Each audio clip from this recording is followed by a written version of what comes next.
Bismillahirrahmanirrahim. Assalamualaikum warahmatullahi wabarakatuh. Innal hamdalillah nahmaduhu wa nasta'inuhu wa nastaghfiruhu wa natubu ilaih. Wa na'udzu billahi min syururi anfusina wa sayyiati a'malina. May yahdihillahu fala mudilla lahu wa may yudlil fala hadiyalah. Wa asyhadu an la ilaha illallah wahdahu la syarikalah wa asyhadu anna Muhammadan abduhu wa rasuluhu la nabiyya ba'dah. Ya ayyuhalladzina amanu taqullaha haqqa tuqatih wa la tamutunna illa wa antum muslimun. Fa inna asdaqal hadithi kitabullah wa khairal huda huda Muhammadin sallallahu alaihi wasallam wa syarrul umuri muhdatsatuha wa kullu muhdatsatin bid'ah wa kullu bid'atin dhalalah wa kullu dhalalatin finnar. Para hadirin dan hadirat yang dirahmati oleh Allah Subhanahu wa taala, insyaallah pada kesempatan yang berbahagia ini kita akan membahas salah satu poin yang saya tulis dalam buku saya tentang ajaran mazhab Imam Syafi'i yang ditinggalkan, yaitu yang saya beri judul pengingkaran terhadap wali gadungan. Karena kita tahu bahwasanya di negeri kita timbul banyak sekali fenomena tentang wali, banyak orang-orang yang dianggap sebagai wali, namun pada hakikatnya mereka bukan wali Allah Subhanahu wa taala. Mereka melakukan pelanggaran-pelanggaran, mereka terjerumus dalam kemaksiatan-kemaksiatan, mereka menyimpang dalam masalah akidah namun dianggap sebagai wali Allah Subhanahu wa taala. Pada hakikatnya orang-orang seperti ini merupakan wali-wali syaitan, penolong-penolong syaitan dan bukan wali-wali Allah Subhanahu wa taala. Padahal telah jauh-jauh Al-Imam Asy-Syafi'i rahimahullahu taala telah mengingatkan bagaimana kriteria seorang bisa dikatakan sebagai wali. Saya nukilkan perkataan Imam Syafi'i rahimahullah sebagaimana dinukil oleh Al-Hafidz Ibnu Katsir rahimahullahu dalam tafsirnya. Beliau berkata, "Wa qad qala Yunus bin Abdul A'la qultu li Syafi'i." Dan Yunus bin Abdul A'la, muridnya Imam Syafi'i, pernah berkata, aku berkata kepada Al-Imam Syafi'i, "Kana Al-Laitsu ibnu Sa'ad yaqul, idza ra'aitumur rajula yamshi 'alal ma' fala taqtarru bihi hatta ta'ridu amrahu 'alal kitabi wa sunnah." Laits bin Sa'ad, seorang muhaddis, pernah berkata, jika engkau melihat seorang lelaki berjalan di atas air, maka janganlah kau terpedaya dengan dia sampai kau menimbang perkaranya di atas Al-Qur'an dan sunnah. Faqala Syafi'i, ini perkataan Yunus bin Abdul A'la, muridnya kepada Imam Syafi'i, pada gurunya. Kata dia, wahai guruku, wahai Syafi'i, saya mendengar Laits bin Sa'ad mengatakan, kalau kau melihat ada orang berjalan di atas air, maka jangan dulu kau terpedaya sampai kau timbang amalannya di atas Al-Quran dan Sunnah. Faqala Syafi'i, ternyata Imam Syafi'i menimpali perkataan muridnya tersebut. Kata Imam Syafi'i, qassara Laits rahimahullah. Laits masih kurang omongannya. Bal idza ra'aitumur rajula yamshi 'alal ma' wa yatiru fil hawa. Kata dia, bahkan bukan cuma berjalan di atas air, bahkan kalau kau lihat sang lelaki tersebut terbang di atas udara, bukan cuma jalan di atas air. Kata Imam Syafi'i masih kurang aneh kalau hanya sekedar jalan di atas air. Bahkan kalau kau melihat dia terbang di atas udara, fala taqtarru bihi, maka janganlah kalian terpedaya dengan dia, hatta ta'ridu amrahu 'alal kitabi wa sunnah, sampai kau timbang perkaranya di atas Al-Quran dan Sunnah. Ya, ini dinukil oleh Al-Hafidz Ibnu Katsir, perkataan Imam Syafi'i. Dan kita tahu Al-Hafidz Ibnu Katsir adalah ulama bermadzhab Syafi'i. Ulama bermadzhab Syafi'i, jadi dia mengenal betul perkataan-perkataan ulama Syafi'iyah. Dan nukilan ini bukan cuma terdapat dalam tafsir Ibnu Katsir, namun juga dinukil oleh Ibnu Abi Hatim dengan sanadnya dalam kitab Adabus Syafi'i wa Manaqibuhu halaman 184. Ya. Para hadirin dan hadirat yang dirahmati oleh Allah Subhanahu wa taala, kenyataan yang ada di tanah air kita yang dianggap wali adalah orang yang memiliki karomah-karomah dalam artian khusus. Ya. Karomah diartikan dengan kesaktian, dengan keajaiban-keajaiban. Ya, bahwasanya seorang wali kalau tidak memiliki karomah maka bukanlah wali. Seorang wali harus mendatangkan bukti bahwasanya dia seorang wali, seperti dia bisa berjalan di atas air, bisa masuk dalam api dalam keadaan tidak terbakar, atau mungkin bisa terbang di atas udara, maka ini disebut dengan wali. Ya. Padahal Al-Quran tidak pernah menyatakan hal demikian. Hadis-hadis Nabi juga tidak pernah menyatakan demikian. Oleh karenanya yang menjadikan seorang itu wali atau bukan, maka yang dilihat adalah amalannya, bukan keajaibannya. Yang dilihat adalah amalannya, apakah sesuai dengan Al-Quran dan Sunnah atau tidak. Jika ternyata amalannya sesuai dengan Al-Quran dan Sunnah, maka dia adalah seorang wali. Saya nukilkan juga perkataan Al-Hafidh Ibnu Hajar Al-Asqalani ya, dalam kitabnya Fathul Bari jilid ke-7 halaman 383, penukilan yang indah. Dia mengatakan tentang kondisi orang awam di zaman beliau dan tidak jauh beda, bahkan sekarang lebih parah.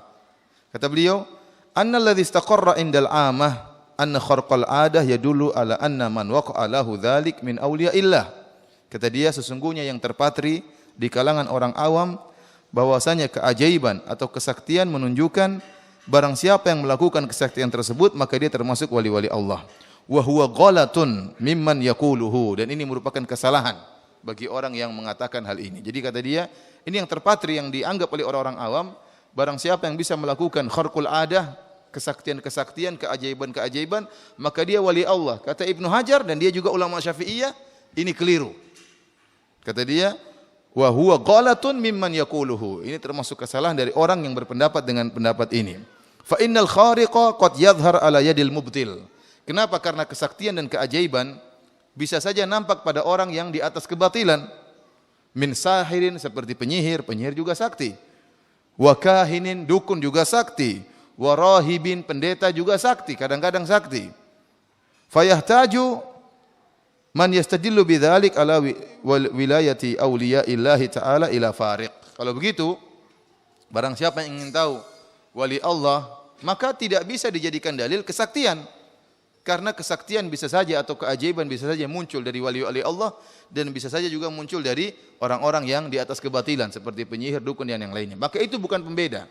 Jadi faktor yang menentukan seorang wali atau bukanlah kesaktian, Maka butuh adanya pembeda penentu yang lain. Wa aula ma dzakaruhu an yukhtabar halu man waqa'a lahu dzalik fa in kana mutamassikan bil awamir syar'iyyah wan nawahi kana dzalika alamata wilayatihi wa man la fala wabillahi taufik. Kata dia, oleh karenanya yang pembeda atau penentu yang paling utama yang disebutkan oleh para ulama, harus diuji ini kondisi orang ini. Harus dilihat kondisi orang ini. Yang muncul kesaktian darinya harus diuji. Kalau memang kita dapati dia adalah orang yang berpegang teguh dengan perintah-perintah Allah dan menjauhi larangan-larangan Allah, maka itu merupakan tanda kewaliannya. Tetapi jika ternyata dia tidak taat kepada Allah, jauh dari perintah-perintah Allah, melanggar larangan-larangan Allah, maka fala, kata Al-Hafidz Ibnu Hajar, maka dia bukan wali Allah Subhanahu wa taala. Jadi intinya untuk menentukan wali atau bukanlah kesaktian. Ini pendapat orang awam, kata siapa? Kata Al-Hafidz Ibnu Hajar. Ini merupakan kesalahan. Tadi telah kita nukilkan perkataan Imam Syafi'i, sekarang kita nukilkan perkataan Hafidz Ibnu Hajar, dan juga perkataan Imam Syafi'i dinukil oleh Al-Hafidz Ibnu Katsir rahimahullah. Semuanya bermuara pada kewalian ditentukan dengan apakah orang tersebut berpegang teguh dengan Al-Quran dan Sunnah. Kalau dia berpegang teguh dengan Al-Quran dan Sunnah, maka dia wali Allah Subhanahu wa ta'ala. Sekarang kita berbicara tentang hakikat wali. Wali yang sesuai dengan kriteria Al-Quran dan Sunnah itu seperti apa? Wali diambil dari lafal al-walayah yang merupakan lawan dari al-adawah. Adapun arti al-walayah adalah al-mahabbah. Jadi bukan wilayah, wali dari al-walayah. Al-walayah artinya al-mahabbah, kecintaan, dan juga artinya al-qarbu, yaitu kedekatan. Lawannya adalah al-adawah dan al-bughdhu, yang artinya kebencian, dan al-bu'du, yaitu kejauhan. Oleh karena yang disebut dengan wali Allah adalah orang yang mencintai Allah dan dekat dengannya. Orang ini yang dikatakan wali Allah, yang mencintai Allah dan dekat dengan Allah Subhanahu wa taala, memiliki sifat-sifat, kriteria-kriteria. Apa saja kriteria-kriteria tersebut akan kita sebutkan ya sekarang.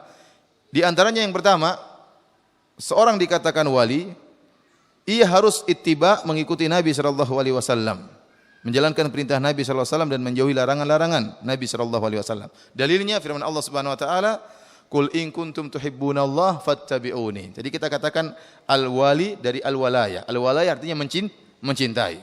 Berarti seluruh dalil yang menunjukkan orang mencintai Allah itulah dalil kewalian. Di antaranya Allah berfirman, "Qul in kuntum tuhibbunallah." Kalau kalian benar cinta kepada Allah, artinya kalau benar kalian wali Allah, fattabi'uni, maka ikutilah aku. Ini dalil bahwasanya seorang wali harus ittiba, mengikuti Nabi sallallahu alaihi wasallam. Yuhibbukumullah, maka niscaya Allah akan mencintai kalian. Wa yaghfir lakum dzunubakum, dan akan mengampuni dosa-dosa kalian. Wallahu ghafurur rahim.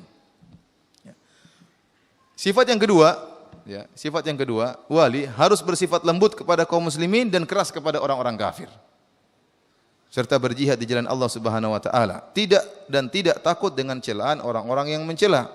Dalilnya firman Allah Subhanahu wa taala surat Al-Maidah ayat 54. Allah berfirman, "Ya ayyuhalladzina amanu may yartadda minkum an dinihi fasawfa ya'tillahu biqaumin yuhibbuhum wa yuhibbunah."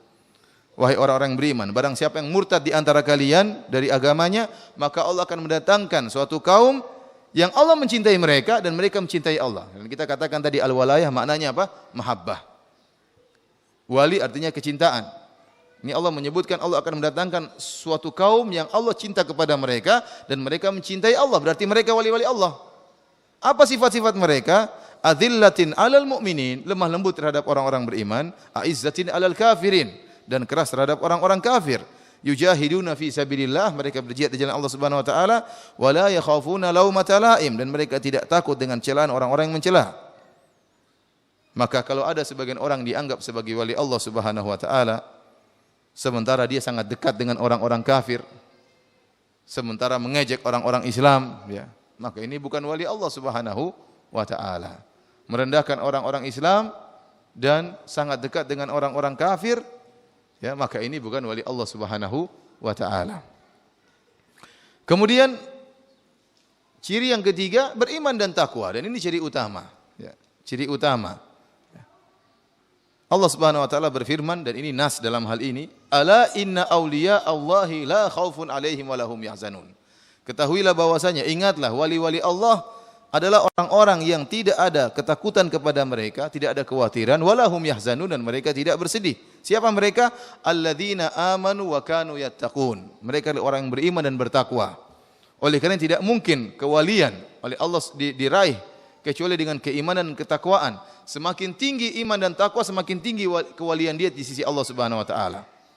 Dan semakin jauh dari keimanan dan ketakwaan, maka semakin jauh perwalian dia dari Allah Subhanahu wa taala. Para hadirin dan hadirat yang dirahmati Allah Subhanahu wa taala, intinya semua orang bisa jadi wali. Namun wali bertingkat-tingkat.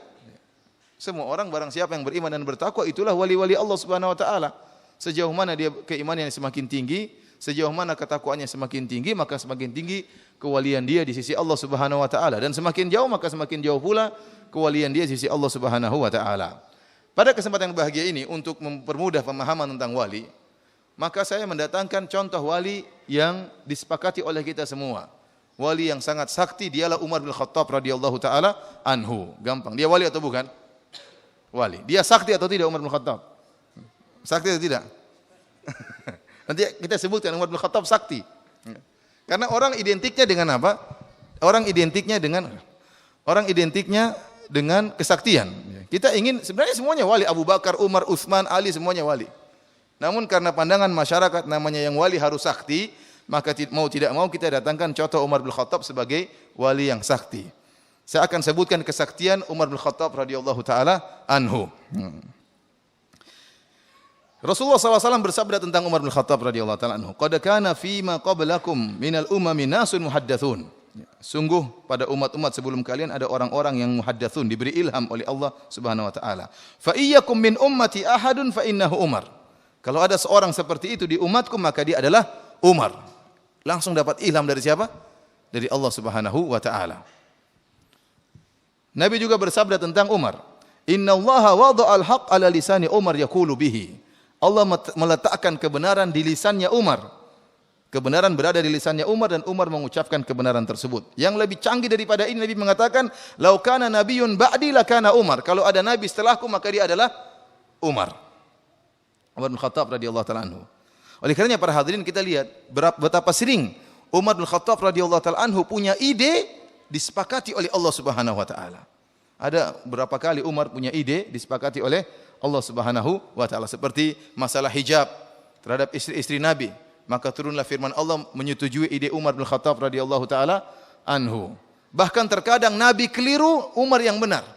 Seperti tatkala kisah perang Badar, ya. Umar waktu ditanya oleh Nabi SAW bagaimana tentang tawanan-tawanan perang Badar, Umar punya ide. Begini saja, kata Umar, orang yang paling dekat datang bunuh, sembelih. Jadi misalnya dia mengatakan yang sepupu, yang jadi kalau ada sepupunya ditawan di perang Badar, maka sepupunya dari kaum muslimin bunuh langsung sepupunya yang dari orang kafir. Jadi biar menunjukkan bahwasanya Islam telah memisahkan antara karib kerabat. Jadi Islam bisa memisahkan antara kakak dan adiknya, antara ayah dan anaknya. Maka Umar punya ide yang sangat sangar, kata Umar, jangan bunuh sembarang orang, yang bunuh kerabatnya, biar tahu bahwasanya Islam adalah pembeda. Namun Nabi SAW tidak setuju dengan ide Umar ini. Nabi ingin agar ada tawanan-tawanan tersebut ditebus oleh orang-orang kafir, maka akhirnya dijalankan oleh, dan ini ide ini disetujui oleh Abu Bakar radhiyallahu taala anhu. Maka akhirnya tawanan-tawanan perang Badar tersebut tidak jadi dibunuh, tetapi barang siapa yang ingin menebus maka silakan. Maka datanglah orang-orang kafir, orang-orang musyrikin Arab dari Mekah, kemudian mereka menebus tawanan-tawanan tersebut dengan uang. Ternyata setelah itu Allah menegur Nabi sallallahu alaihi wasallam, ya. Dalam surat Al-Anfal, saya lupa ayatnya, ya. Intinya kemudian Abu Bakar dan Nabi menangis. Ya, Nabi SAW menangis dan Abu Bakar radhiyallahu taala menangis. Ternyata ijtihad Nabi dan Abu Bakar keliru, yang benar ijtihadnya apa? Umar. Dan beberapa ayat seperti, artinya ada contohnya, ada berapa kali, 4 kali atau lebih Umar punya ide, ternyata Allah setuju dan diturunkan ayat seperti masalah Hijr Ismail, ya, masalah Maqam Ibrahim. Kemudian turun juga ayat menyetujui ide Umar bin Khattab radhiyallahu taala anhu, dan kita bisa bayangkan bagaimana seorang idenya disetujui oleh Rabbul Alamin. Dia wali atau bukan? Antum, ide antum aja belum tentu disetujui oleh kepala sekolah. Kepala sekolah belum tentu setuju, mudir belum tentu setuju dengan ide antum. Ini Umar, idenya disetujui oleh siapa? Allah Subhanahu wa taala. Bagaimana dia bukan wali? Maka dari Nabi, dalam ayat, maka lin nabi walladzina amanu ayyakuna lahum asra hatta yudkhinu fil ard. Ya. Allah melarang, tidak pantas nabi dan orang beriman untuk punya tawanan-tawanan. Allah negur Nabi sallallahu alaihi wasallam. Dan Nabi dan Abu Bakar menangis, dan ternyata ide Umar yang benar.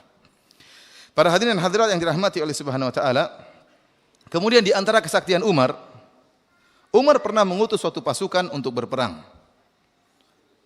Dalam perjalanan sebulan perjalanan, ya jauh lah zaman dahulu, sebulan perjalanan dengan onta, ya jauh.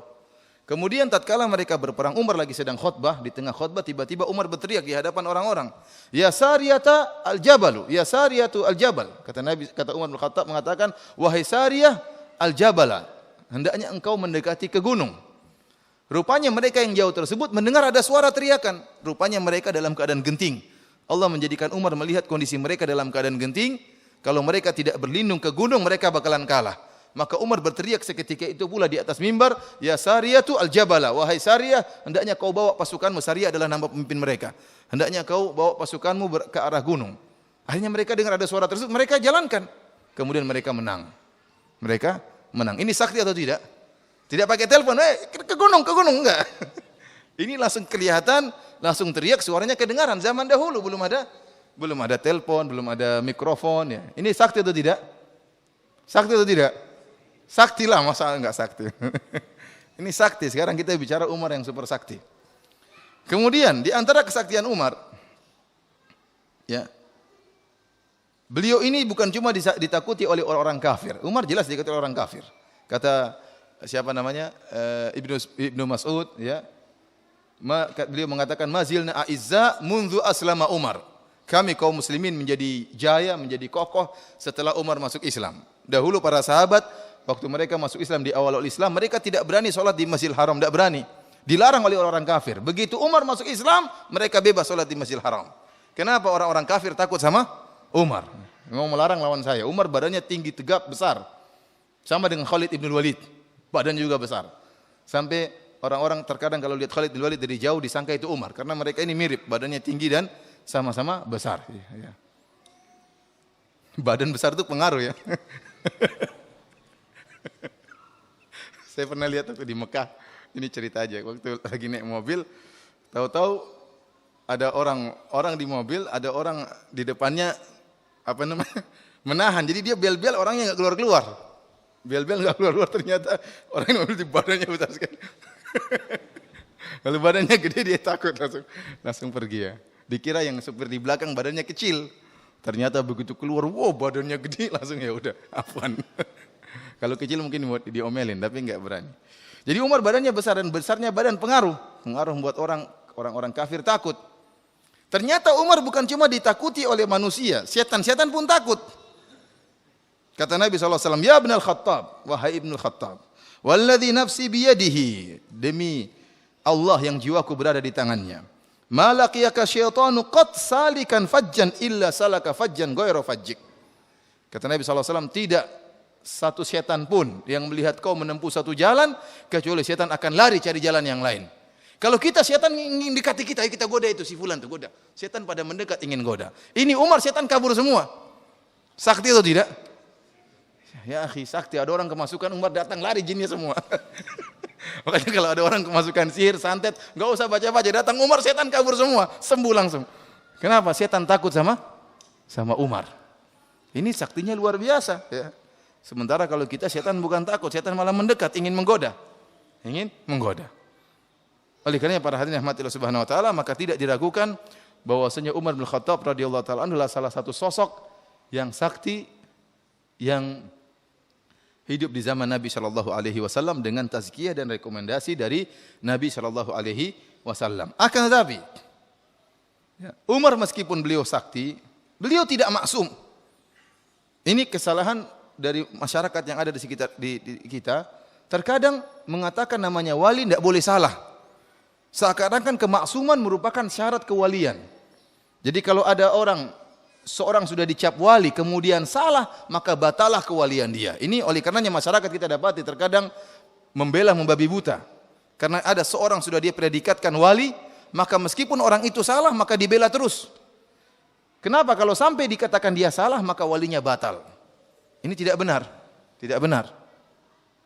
Oleh karenanya kita dapati ada seorang kiai dianggap wali. Padahal kiai ini kadang masuk bar, kemudian minum bir, kemudian minum bir. Kita bilang itu wali kok minum bir, itu haram. Dia bilang itu kan menurut kamu haram. Tapi waktu birnya masuk ke lehernya langsung jadi air putih.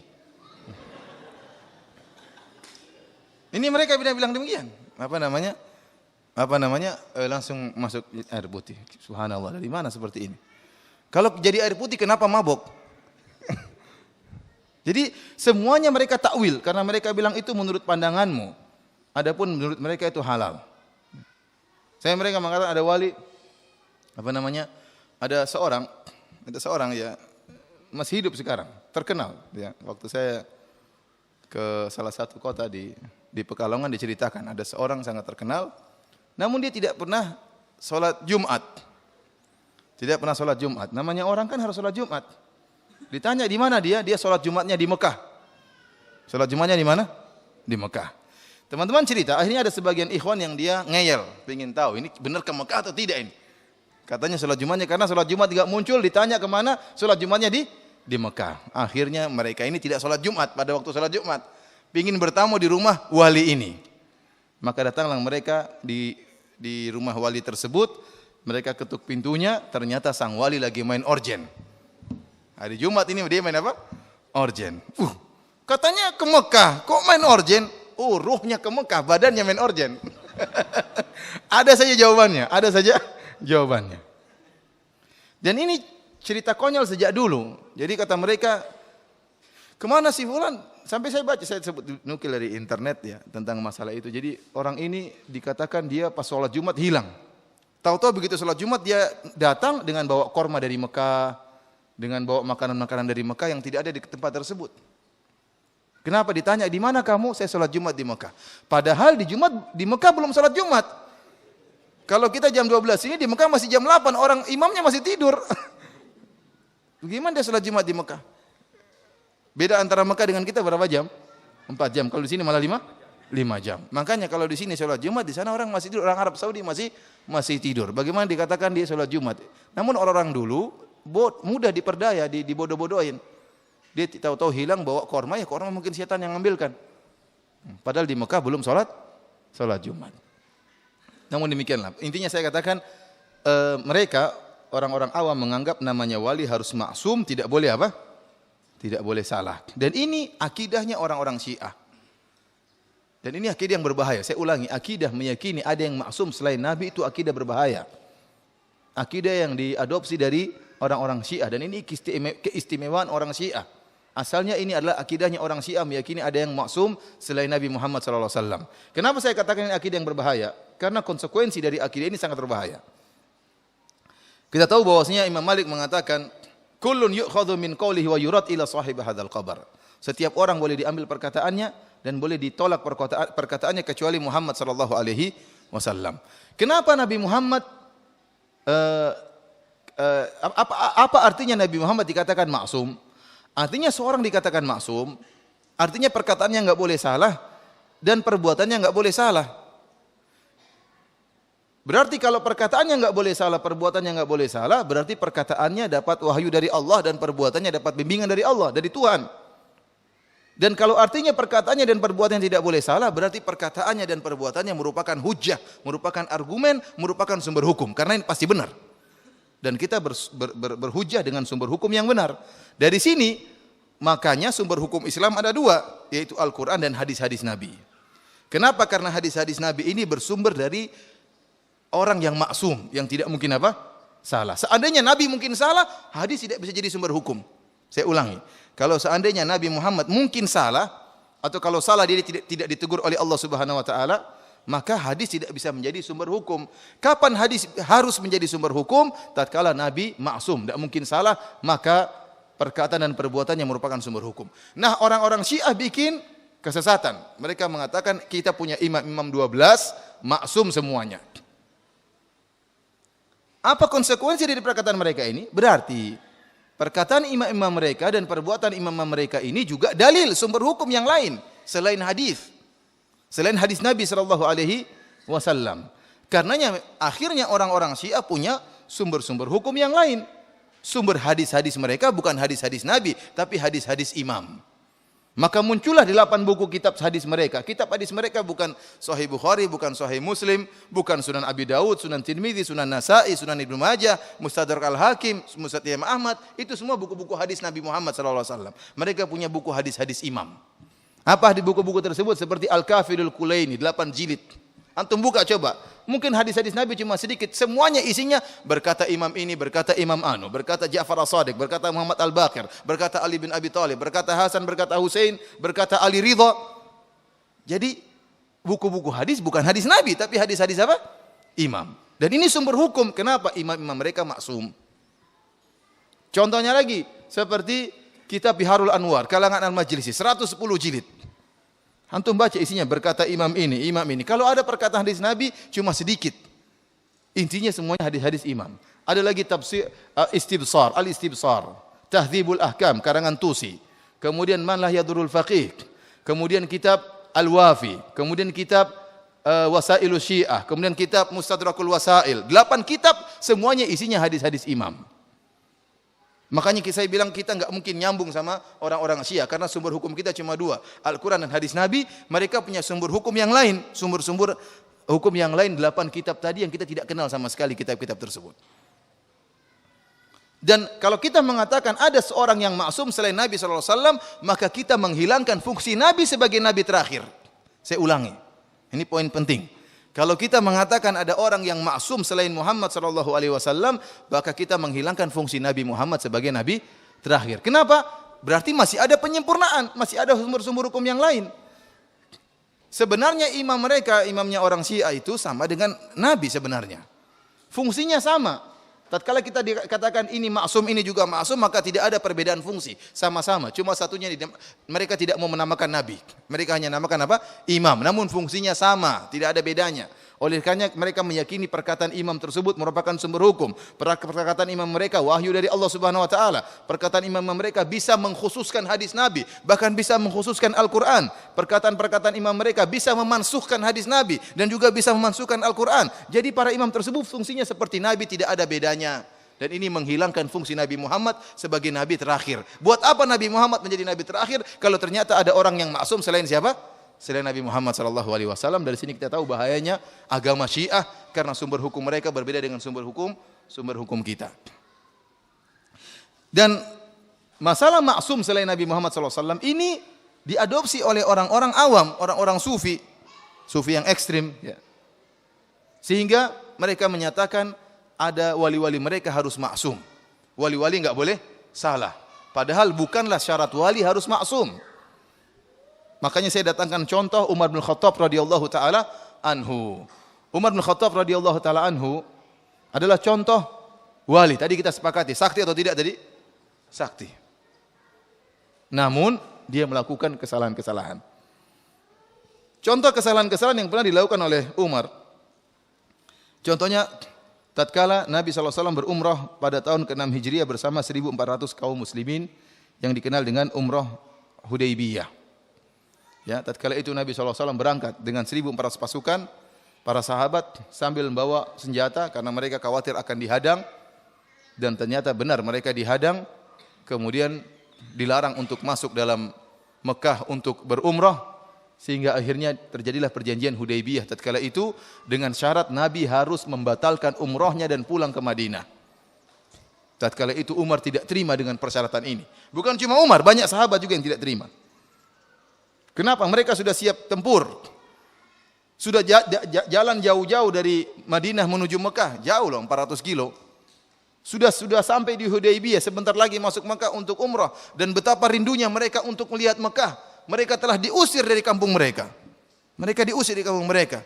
6 tahun sudah tidak pernah melihat Ka'bah, tidak pernah tawaf. Mereka betapa rindunya ingin apa? Ingin umrah. Tahu-tahu sudah siap-siap dan sudah siap mati, tahu-tahu dilarang. Dan Nabi setuju, akhirnya bikin perundingan Hudaybiyah yang perundingan tersebut zahirnya merugikan kaum muslimin. Maka Umar protes saat kala itu. Umar datang kepada Nabi SAW. Ya Rasul, alasta alal haq. Benar, saya di atas kebenaran. Alasna alal haq wa hum alal batil. Kata Umar, wahai Rasulullah, bukankah kita di atas kebenaran? Sementara orang-orang musyrikin di atas kebatilan, kata Nabi benar. Kemudian kata Umar bin Khattab radhiyallahu taala anhu, alaysa qatlana fil jannah wa qatlahum fin nar? Ya Rasulullah, bukankah kalau kita berperang kemudian kita meninggal masuk surga, sementara kalau mereka meninggal mampus masuk neraka? Kata Nabi benar. Kata Umar bin Khattab, falima nu'ti daniyata fi dinina. Kalau gitu ngapain kita mengalah, ngapain kita merendah? Maka Rasulullah SAW tetap bertahan dengan pendapatnya. Umar tidak setuju dengan apa namanya keputusan Nabi. Maka Umar pun pergi ke Abu Bakar. Bilang, ya Abu Bakar, sama perkataan Umar. Wahai Abu Bakar, bukankah kita di atas kebenaran? Mereka di atas kebatilan. Kenapa? Bukankah kalau kita meninggal masuk surga, mereka mampus masuk neraka jahanam? Kenapa kita mengalah? Kata Abu Bakar, innahu Rasulullah. Ingat, Muhammad itu utusan Allah, keputusan dia pasti benar. Akhirnya Rasulullah SAW waktu itu menyuruh para sahabat untuk membatalkan umrahnya, untuk mencukur rambutnya, untuk memotong sembelihannya. Mereka tidak mau, para sahabat tidak mau. Disuruh oleh Nabi tidak mau. Dan di sini ingat, di sini orang-orang Syiah berusaha mencela para sahabat. Lihat, para sahabat tidak nurut kepada Nabi Muhammad. Disuruh nyukur rambut tidak mau apa? Nyukur. Para ulama menjelaskan para sahabat kenapa tidak mau nyukur. Mereka berharap Rasulullah berubah pikiran. Karena kan Rasulullah sering musyawarah dengan para sahabat kan. Rasulullah SAW sering musyawarah. Sekarang mereka kasih pendapat mereka. Siapa tahu Nabi berubah pikiran sehingga mereka tidak mau. Jangan dulu. Siapa tahu Nabi berubah pikiran. Akhirnya Nabi pun sedih waktu itu. Maka Nabi ketemu dengan Ummu Salamah. Ummu Salamah mengatakan, kau cukur aja rambutmu. Maka Nabi pun mencukur rambutnya di hadapan para sahabat. Setelah para sahabat lihat Nabi sudah cukur rambut, maka enggak mungkin berubah pikiran kalau begitu. Maka mereka langsung segera mencukur rambut mereka dan mereka segera menyembelih sembilan mereka. Di sini perhatikan, yang benar Abu Bakar atau Umar dalam kasus ini? Abu Bakar. Padahal Umar lebih sakti dari Abu Bakar. Abu Bakar saya tidak pernah dengar ada dalil bahwasanya beliau sakti. Tidak ada. Ada yang bisa menunjukkan dalil Abu Bakar sakti? Dari sisi kesaktian ya? Tidak ada. Jadi saya katakan Umar lebih sakti dari Abu Bakar. Ternyata dalam kasus ini Umar salah dan Abu Bakar yang benar. Contohnya lagi, contoh kedua. Tatkala Rasulullah SAW meninggal dunia, maka Umar marah tatkala itu. Umar mengatakan, barang siapa yang bilang Muhammad meninggal, saya tebas lehernya. Orang juga takut. Umar kan marah. bawa pedang. Siapa yang bilang Muhammad SAW meninggal dunia, saya potong lehernya. Tidak ada yang bisa menenangkan Umar kecuali Abu Bakar radhiyallahu taala anhu. Abu Bakar ingatkan firman Allah Subhanahu wa taala, "Innaka mayyitun wa innahum mayyitun." Kau akan meninggal sebagaimana mereka juga akan meninggal. Rasulullah SAW adalah orang yang juga akan meninggal. Afa immata au qutilan qalabatum ala aqabikum? Apa kalau dia meninggal, kalian akan berubah kembali ke belakang? Jadi seakan-akan Umar baru mendengar ayat-ayat tersebut. Ternyata dia salah. Yang benar Abu Bakar yang menjelaskan bahwasanya Rasulullah SAW bisa meninggal dunia. Kasus yang ketiga, tatkala Abu Bakar hendak memerangi orang-orang yang menentang membayar zakat. Tatkala itu Abu Bakar keras, sementara Umar melarang Abu Bakar. Kata Umar, wahai Abu Bakar, bagaimana kau memerangi orang-orang yang mengucapkan asyhadu alla ilaha illallah wa asyhadu anna Muhammadar Rasulullah? Maka Abu Bakar bantah. Abu Bakar mengatakan, kecuali kalau mereka melanggar hak la ilaha illallah. Di antara hak la ilaha illallah mereka harus bayar zakat. Maka Abu Bakar pun tetap bersikeras memerangi mereka, dan ternyata Abu Bakar di atas kebenaran dan Umar yang keliru. Dari sini kita bisa mengambil faedah bahwasanya seorang wali tidak harus maksum dan tidak maksum. Yang maksum cuma siapa? Nabi Muhammad sallallahu alaihi wasallam. Dan seorang wali bisa saja bersalah dan bahkan salahnya berulang-ulang. Sebagaimana Umar bin Khattab radhiyallahu taala anhu, dia bersalah dan kesalahannya berulang-ulang. Kemudian poin yang sangat penting, perhatikan di sini, tidak berarti orang yang sakti lebih afdol daripada orang yang tidak sakti. Perhatikan ini. Maksudnya apa? Wali tidak harus sakti. Mana yang lebih wali, Abu Bakar atau Umar? Abu Bakar jelas lebih wali. Kalau kita bicara tentang keutamaan Abu Bakar terlalu banyak. Bahkan di antara perkataan Umar, la wuzina imanu Abi Bakrin ma imanil ummah la rajiha imanu Abi Bakrin. Kalau tidak salah diriwayatkan dari perkataan Umar. Kata Umar mengatakan, kalau seandainya ditimbang imannya Abu Bakar dibandingkan dengan imannya umat, maka masih lebih berat imannya Abu Bakar. Luar biasa keimanan Abu Bakar radhiyallahu taala anhu. Tatkala Umar berusaha untuk melombai Abu Bakar, Umar menyumbang dengan setengah hartanya, ternyata Abu Bakar menyumbangkan dengan seluruh hartanya. Kalah ya Umar bin Khattab. Jadi Abu Bakar luar biasa. Dan nilai dia lebih tinggi daripada Umar bin Khattab radhiyallahu taala. Ternyata kalau dilihat dari kesaktian, Umar lebih sakti daripada Abu Bakar. Tidak ada dalil-dalil secara khusus menunjukkan Abu Bakar sakti, tapi ada dalil-dalil secara khusus yang menunjukkan Umar sakti. Ini dalil bahwasanya tidak harus orang yang sakti itu lebih mulia di sisi Allah daripada yang tidak sakti. Karena Ibnu Taimiyah menjelaskan bahwasanya kesaktian karomah dalam tanda petik dalam arti khusus kesaktian atau keajaiban itu diberikan oleh Allah kepada hamba-hambanya berdasarkan kebutuhan. Terkadang seorang imannya sudah tinggi, Allah tidak kasih karomah. Buktinya para sahabat dalam medan peperangan meninggal atau tidak? Meninggal. Dalam perang Uhud, dalam perang Badar tidak ada kesaktian. Dalam perang Badar Allah tidak menjadikan mereka sakti, tapi Allah turunkan malaikat untuk memenangkan. Para sahabat tidak jadi sakti, tidak jadi kebal. Ya. Dan dalam perang Uhud banyak di antara mereka meninggal dunia. Ibnu Taimiyah menjelaskan bahwasanya karomah karenanya lebih banyak muncul di zaman para tabi'in daripada zaman para sahabat. Kenapa? Karena iman tabi'in lebih lemah dan mereka lebih butuh untuk apa? Dikokohkan oleh Allah Subhanahu wa taala. Oleh karenanya saya katakan bahwasanya kalau ada orang misalnya diberi karomah berupa kesaktian, bukan berarti dia lebih mulia daripada yang tidak punya kesaktian. Dalil yang paling nyata adalah antara Umar dan Abu Bakar radhiyallahu taala anhu. Abu Bakar lebih mulia daripada Umar bin Khattab radhiyallahu taala anhu. Ya, akan tetapi Umar lebih sakti daripada Abu Bakar radhiyallahu taala anhu.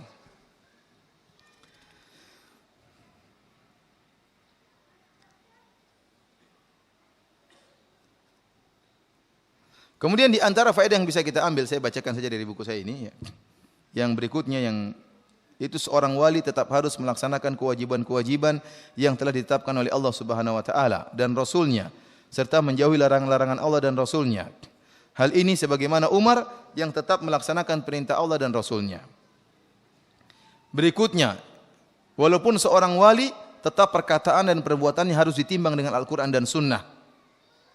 Umar adalah seorang wali namun perkataannya ditimbang kembali kepada perkataan Nabi, ayat dan hadis. Oleh karena tatkala Umar mengatakan siapa yang bilang Muhammad mati akan saya penggal lehernya, kita tidak terima perkataan Umar meskipun dia wali. Tapi kita timbang dengan ayat, ternyata ayat mengatakan Nabi Muhammad bisa meninggal dunia.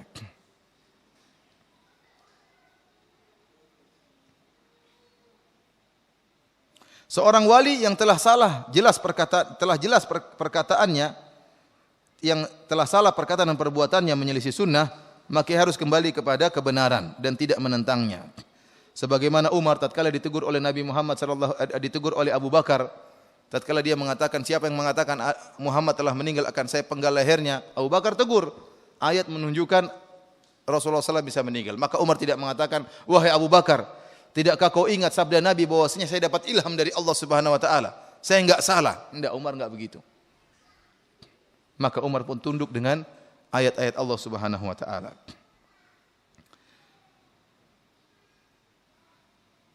Seorang wali harus mematuhi syariat Muhammad sallallahu alaihi wasallam. Ini perkara yang sangat penting yang pernah saya bahas dalam masalah pertemuan antara Nabi Musa dengan Nabi Khadir. Sering orang-orang sufiyah yang ekstrim menjadikan dalil bahwasanya wali bisa keluar dari syariat Nabi. Dengan dalil Khadir keluar dari syariat siapa? Nabi Musa alaihissalam. Ini pendalil yang sangat berbahaya. Ini adalah orang-orang zindik. Orang-orang zindik. Oleh karenanya sampai-sampai Ibnu Hajar menulis buku khusus tentang masalah ini. Antara hakikat Nabi Khadir alaihissalam, dan dia mengatakan perkataan pertama yang menghilangkan banyaknya kezindikan adalah menyatakan Khadir adalah seorang nabi bukan wali. Ini pendapat yang dipilih oleh Ibnu Hajar, pendapat yang dipilih oleh Al-Hafidz Ibnu Katsir, dan Ibnu Katsir membantah pendapat yang mengatakan Khadir adalah wali dalam tafsirnya, dalam juga kitab Al-Bidayah wa Nihayah. Ya. Karena kalau orang menganggap Khadir wali, ada sebagian ulama Ahlus Sunnah yang menganggap Khadir itu wali. Namun tidak melazimkan bahwasanya Khadir itu wali, dia keluar dari syariat Nabi Musa. Karena asalnya Nabi Musa diutus kepada Bani Israel, tidak diutus kepada Khadir. Khadir kan kaum yang lain. Adapun makanya waktu ketemu antara Khadir dengan Nabi Musa, Khadir bertanya, siapa kau? Kata Nabi Musa, saya Musa. Maka Khadir berkata, kau Musanya Bani Israel. Artinya Musa itu banyak. Ya. Ada mungkin Musa Pekalongan, ada Musa Martapura. Tapi Khadir berkata, kau Musanya Bani Israel. Berarti kaum yang lain. Asalnya Musa tidak diutus kepada siapa? Khadir. Terlebih lagi ternyata Khadir adalah seorang nabi. Makanya Allah mengatakan atainahu rahmatan wa 'allamnahu min ladunna ilma. Kami ajarkan dari dia ilmu dari kami. Makanya Nabi Khadir tatkala bertemu Nabi Musa, Khadir mengatakan, wahai Musa, innaka ala ilmin 'allamaka Allah la 'alamuhu ana. Wahai Musa, kau di atas ilmu yang Allah ajarkan kepadamu dan saya tidak tahu. Ana ala ilmin 'allamani Allah, dan saya di atas ilmu yang Allah ajarkan kepada saya, la ta'lamuhu anta, kau tidak tahu. Jadi Nabi Khadir membandingkan tadi dengan Musa. Jadi menunjukkan sama-sama nabi. Kau punya ilmu, saya tidak tahu, saya juga punya ilmu, kau tidak tahu, wahai Musa. Jadi pendapat yang benar, Khadir adalah seorang nabi. Kemudian yang benar Nabi Khadir pun tidak keluar dari syariat Nabi Musa. Mereka yang menyangka Nabi Khadir keluar dari syariat Nabi Musa, ini pendapat yang keliru. Kenapa? Lihat. Nabi Khadir waktu dia melakukan pelanggaran, orang-orang sufi menganggap Nabi Khadir keluar dari syariat Nabi Musa. Dia ngerusak apa namanya? Kapal. Ngerusak kapal, Nabi Musa mengingkari. Kata mereka, lihat, berarti dia keluar dari syariat Nabi Musa. Dia bunuh anak. Ternyata Nabi Musa mengingkari. Kemudian dia mendirikan apa? Tembok yang runtuh. Diingkari oleh Nabi Musa. Berarti Nabi Khadir keluar dari syariat Nabi Musa. Jawabannya tidak keluar. Kenapa? Nabi Musa mengingkari karena tidak tahu hikmahnya. Nabi Musa mengingkari bukan karena Nabi Khadir keluar dari syariatnya, namun karena Nabi Musa tidak tahu apa hikmah di balik tersebut. Setelah Nabi Khadir menjelaskan hikmahnya, Nabi Musa terima atau tidak? Terima. Artinya syariat apa yang dikerjakan oleh Nabi Khadir tidak bertentangan dengan syariat Nabi Musa. Seandainya Nabi Musa tahu hikmahnya, Nabi Musa juga akan ikut-ikutan hancurkan kapal. Seandainya Nabi Musa tahu bahwasanya di bawah tembok ini ada harta milik anak yatim, maka Nabi Musa akan juga melakukan sebagaimana dilakukan oleh Nabi Khadir. Oleh karenanya para hadirin, ijma ulama, sepakat ulama. Barang siapa yang menganggap ada orang boleh keluar dari syariat Nabi Muhammad, maka dia orang kafir, bukan orang Islam. Makanya barang siapa mengatakan agama terbagi menjadi syariat dan hakikat, barang siapa sudah sampai hakikat tidak perlu lagi ibadah, ini orang bukan orang Islam. Keluar dari syariat Nabi Muhammad SAW. Barang siapa menganggap seorang boleh keluar dari syariat Nabi Muhammad meskipun dalam sebagian juz'iyah, hanya sebagian perkara, oh kalau zakat saya berzakat, untuk sholat saya keluar dari syariat Nabi Muhammad, saya punya cara sholat sendiri, ini bukan orang Islam. Apalagi kalau dia keluar secara total dari seluruh syariat Nabi Muhammad. Sedangkan dia berkeyakinan boleh keluar dari sebagian syariat Muhammad, dia bukan orang Islam. Syahadanya batal. Kenapa? Dia telah mengingkari Muhammad sebagai utusan Allah Subhanahu wa taala. Apalagi kalau dia meyakini boleh keluar secara total, saya sudah sampai hakikat, maka saya tidak perlu sholat. Kita bilang, ya akhi, mana yang lebih tahu hakikat, kau atau Nabi Muhammad? Nabi Muhammad SAW tahu hakikat, dia tetap sholat. Sampai sakit-sakitan tetap aja sholat. Sampai kakinya bengkak. Apa kata dia? Itu karena Nabi Muhammad sebenarnya boleh enggak sholat, cuma dia kasih contoh sama umatnya. Katanya sebenarnya Nabi Muhammad tuh sebenarnya boleh enggak sholat, cuma dia kasih contoh kepada umatnya. Subhanallah, ada aja mereka bisa ngeles. Para hadirin dan hadirat yang dirahmati oleh Allah Subhanahu wa taala. Jadi seorang wali, ya jangankan seorang wali, bahkan nabi saja, nabi yang lain pun harus taat kepada Nabi Muhammad. Makanya Nabi SAW mengatakan dalam hadis yang sahih, walau kana Musa hayyan ma wasi'ahu illa tibai. Kata Nabi SAW, seandainya Nabi Musa masih hidup, maka tidak boleh bagi dia kecuali dia harus jadi pengikutku. Jadi harus jadi apa? Pengikutku. Nabi Musa kalau masih hidup, dia harus ikut Nabi Muhammad SAW. Dan Allah telah mengambil janji dari para nabi. Kalau datang Nabi Muhammad, latansurunnahu. Kalian akan tolong Nabi tersebut. Kalian harus beriman kepada Nabi tersebut dan harus menolong Nabi tersebut. Oleh karenanya, Nabi Isa alaihissalam tatkala turun di akhir zaman, dia tidak punya syariat sendiri, tidak. Dia mengikuti syariat Nabi Muhammad. Bahkan dia solat di belakang salah seorang dari umat Muhammad, dia solat di belakang Imam Mahdi. Imam Mahdi sudah jadi imam, dia tidak mau. Dia mundur, kemudian jadi makmum di belakang siapa? Imam Mahdi. Padahal dia seorang nabi. Namun tatkala dia turun di zamannya umat Muhammad, maka dia mengikuti syariatnya umat siapa? Syariatnya Nabi Muhammad sallallahu alaihi wasallam. Itu saja para nabi ikut Nabi Muhammad sallallahu alaihi wasallam. Kemudian datang kalau wali maka boleh keluar dari syariat Nabi Muhammad. Ini makanya ini wali syaitan. Ini wali syaitan, wali yang seperti ini.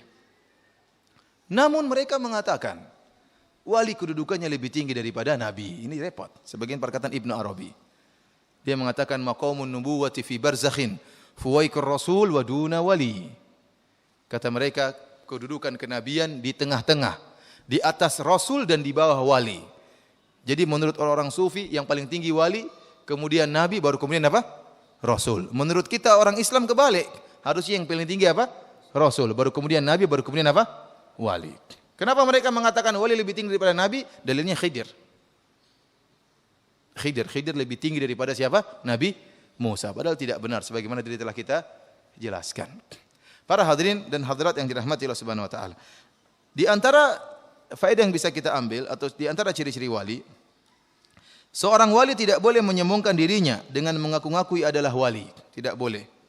Allah mengatakan fala tuzakku anfusakum huwa a'lamu biman ittaqa. Janganlah kalian menyatakan diri kalian suci. Dialah Allah yang lebih mengetahui tentang orang-orang yang bertakwa. Maka tidak ada kita dapati para ulama yang karya mereka begitu banyak, ngaku-ngaku saya adalah wali, tidak pernah. Tidak pernah. Kenapa? Karena mereka jauh daripada namanya riya, jauh dari namanya merasa diri hebat. Kita tidak dapati Abu Bakar mengatakan saya wali Allah, Umar mengatakan saya wali Allah. Mereka tidak pernah mengatakan demikian. Justru mereka takut kepada Allah Subhanahu wa taala.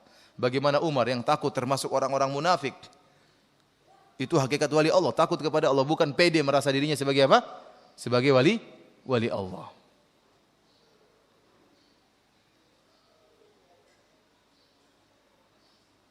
Kemudian di antara faedah yang bisa kita ambil, bahwasanya bukan termasuk syarat wali Allah harus punya karomah. Saya katakan.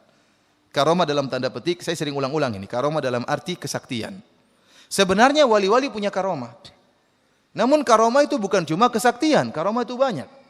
Saya bilang di antara karomah yang paling mulia yang Allah perintahkan adalah istiqomah. Itu karomah yang luar biasa yang menunjukkan seorang itu wali. Allah mengatakan fastaqim kama umirt. Yang Allah perintahkan kita adalah untuk kita istiqomah. Istiqomahlah engkau wahai Muhammad. Wa man taba ma'ak. Demikian juga orang-orang yang mengikuti engkau, yang bertobat bersamamu. Istiqomahlah kalian. Oleh karenanya kita diperintahkan oleh Allah fastaqimu ilaihi, istiqomahlah kalian kepada Allah Subhanahu wa taala. Kalau di zaman sekarang ini, zaman yang orang-orang pada rusak, ada seorang pemuda yang tampan Masya Allah, disukai oleh para wanita, kemudian dia tundukkan pandangan, dia salat 5 waktu di masjid, ini karomah luar biasa. Ini karomah. tidak pernah bolong dalam salat jamaahnya. Ini karomah yang Allah cari. Inilah karomah-karomah yang Allah mengatakan barang siapa yang salat maka masuk surga. Barang siapa yang salat maka dia mendapatkan surga yang tinggi. Barang siapa yang salat maka dia akan di bawah lindungan Allah Subhanahu wa taala. Allah semua mengkaitkan surga dengan amal soleh. Apakah dengan salat, apakah dengan puasa, apakah dengan menundukkan pandangan, apakah dengan menjauhi zina. Inilah karomah-karomah yang dituntut oleh kita, oleh Allah untuk kita mencarinya. Allah tidak pernah mengkaitkan surga dengan kesaktian. Tidak ada dalilnya Allah mengatakan barang siapa yang bisa terbang masuk surga, enggak ada. Barang siapa yang bisa kebal senjata masuk surga, enggak ada. Kalau memang ada dalilnya barang siapa yang bisa terbang masuk surga, maka Superman surganya paling tinggi. Enggak ada dalilnya. Superman dapat Firdaus A'la. Enggak ada dalilnya. Oleh karena memang Allah tidak pernah perintahkan kita untuk sakti, enggak ada. Karenanya para hadirin rahmat Allah Subhanahu wa taala, saya katakan karomah itu banyak, bukan terbatas pada kesaktian. Maka orang kalau diberi taufik oleh Allah Subhanahu wa taala untuk bisa taat salat 5 waktu di masjid terus, maka ini karomah yang mulia. Ada orang diberikan karomah dalam bentuk ilmu. Oleh karena sampai-sampai sebagian orang menyebutkan Syekhul Islam Ibnu Taimiyah adalah diberi karomah oleh Allah Subhanahu wa taala. Kenapa? Beliau meninggal dalam kondisi masih sangat muda tapi ilmunya luar biasa. Artinya kalau orang lain yang belajar tidak cukup ilmu yang waktu yang begitu panjang untuk bisa meraih ilmunya Syekhul Islam Ibnu Taimiyah. Sehingga orang kalau ketemu Ibnu Taimiyah disangka ilmu Taimiyah kalau dia sudah bicara tafsir, seakan-akan dia itu tidak pernah belajar ilmu lain kecuali ilmu tafsir. Tapi kalau sudah lihat dia berbicara masalah bahasa, seakan-akan dia waktunya habis untuk belajar bahasa. Bahkan Sibawayh saja dia protes. Sibawayh salah dalam 80 tempat. Sibawayh dia protes sama Ibnu Taimiyah. Sampai terjadi gesekan sama Abu Hayyan Al-Andalusi. Gara-gara Sibawayh yang sangat diagungkan oleh Abu Hayyan diprotes oleh Ibnu Taimiyah rahimahullahu ta'ala. Kemudian kalau dia sudah berbicara hadis, seakan-akan dia tidak pernah belajar ilmu lain kecuali ilmu hadis. Kenapa? Ilmunya sangat luar biasa. Sampai sekarang, terakhir saya tatkala menulis risalah ilmiah, waktu tulisan saya S2 tentang Ajwibatu Syekhul Islam Ibnu Taimiyah, jawaban Ibnu Taimiyah tentang syubhat-syubhat yang dilontarkan oleh para penolak sifat, itu sudah risalah yang ke-170. Artinya antum tahu satu risalah seperti risalah saya 700 halaman. Ini tentang satu bagian dari ilmu Ibnu Taimiyah. Apalagi 170 risalah tentang fikihnya, tentang qaidul fikihiyahnya, tentang usul fikihnya, tentang akidahnya, tentang ininya, tentang sampai 170 risalah. Siapa yang tidak ada ulama yang wallahu alam saya tidak tahu ada ulama lain seperti ini. Kalau orang belajar tentang Ibnu Hajar paling tentang mungkin usul fikihnya, tentang fikihnya tidak sampai 170 risalah. Kenapa? Karena setiap ilmunya Ibnu Taimiyah menakjubkan. Sampai-sampai sebagian ulama, sebagian masyayikh mengatakan ilmunya Ibnu Taimiyah ini karomah. Karomah di luar dari kebiasaan. Di luar dari apa? Kebiasaan. Jadi karomah itu artinya apa? Di luar daripada kebiasaan. Maksud saya karomah itu banyak. Makanya kalau ada orang di zaman sekarang ini menundukkan pandangan, enggak pernah lihat yang haram-haram, ini karomah. Karomah ini. Kok bisa dia menundukkan pandangan di zaman seperti ini? Ini karomah. Wali ya, wali asli. Wali. Oleh karena para hadirin rahmati Allah Subhanahu wa taala, kita katakan bukan termasuk syarat seorang wali yaitu harus punya kesaktian, tidak. Tidak harus. Karena kesaktian memang tidak pernah Allah katakan sebagai bukti kewalian, tidak ada. Ya. Allah terkadang berikan tatkala seorang membutuhkan tersebut. Dan tidak mesti orang itu kalau wali harus sakti. Para hadirin rahmati Allah Subhanahu wa taala. Kemudian di antara faedah yang bisa kita ambil, wali-wali Allah tidak memiliki ciri-ciri yang khusus pada perkara-perkara yang mubah. Jadi wali-wali Allah cirinya ketakwaan, bukan pada jenis pakaian. Jadi wali Allah harus pakai sorban hijau misalnya, ini wali Allah. Kalau sorbannya apa? Hijau. Wali Allah harus pakai pakaian suf misalnya. Wali Allah harus jalan pakai tongkat, ya. Enggak ada dalilnya, enggak ada dalilnya. Saya pernah ketemu ada orang di Masjid Nabawi pakai tongkat. Masih muda, kalau udah tua sih enggak jadi masalah. Masih muda pakai tongkat. Kemudian tasbihnya, kemudian sorbannya. Saya bilang, "Ya akhi, ente masih muda, kenapa pakai tongkat?" Nabi Musa pakai tongkat. Ya kita kan zamannya Nabi Muhammad sallallahu alaihi wasallam ya. Ya punya dalil Nabi Musa apa dia mengatakan waliya fiha ma'aribu ukhra. Nabi Musa punya tongkat ada banyak keperluan, ya, ada banyak keperluan. Ya. Kalau kamu juga gembala kambing enggak apa-apa pakai tongkat. Cari makanan buat kambing, enggak, kamu jalan-jalan di hotel pakai tongkat masih muda. Kecuali kalau sakit kakinya ya. Karena dia meyakini itu ibadah, ini tanda-tanda wali. Dia bilang tanda-tanda wali tidak ada berkaitan dengan apa? Dengan suatu yang di luar ibadah. Tanda-tanda wali berkaitan dengan keimanan dan ketakwaan. Maka bukan seorang wali tidak boleh misalnya tidak boleh gini, tidak boleh pakai pakaian ini. Ini tidak ada dalilnya semua ini. Enggak ada dalilnya.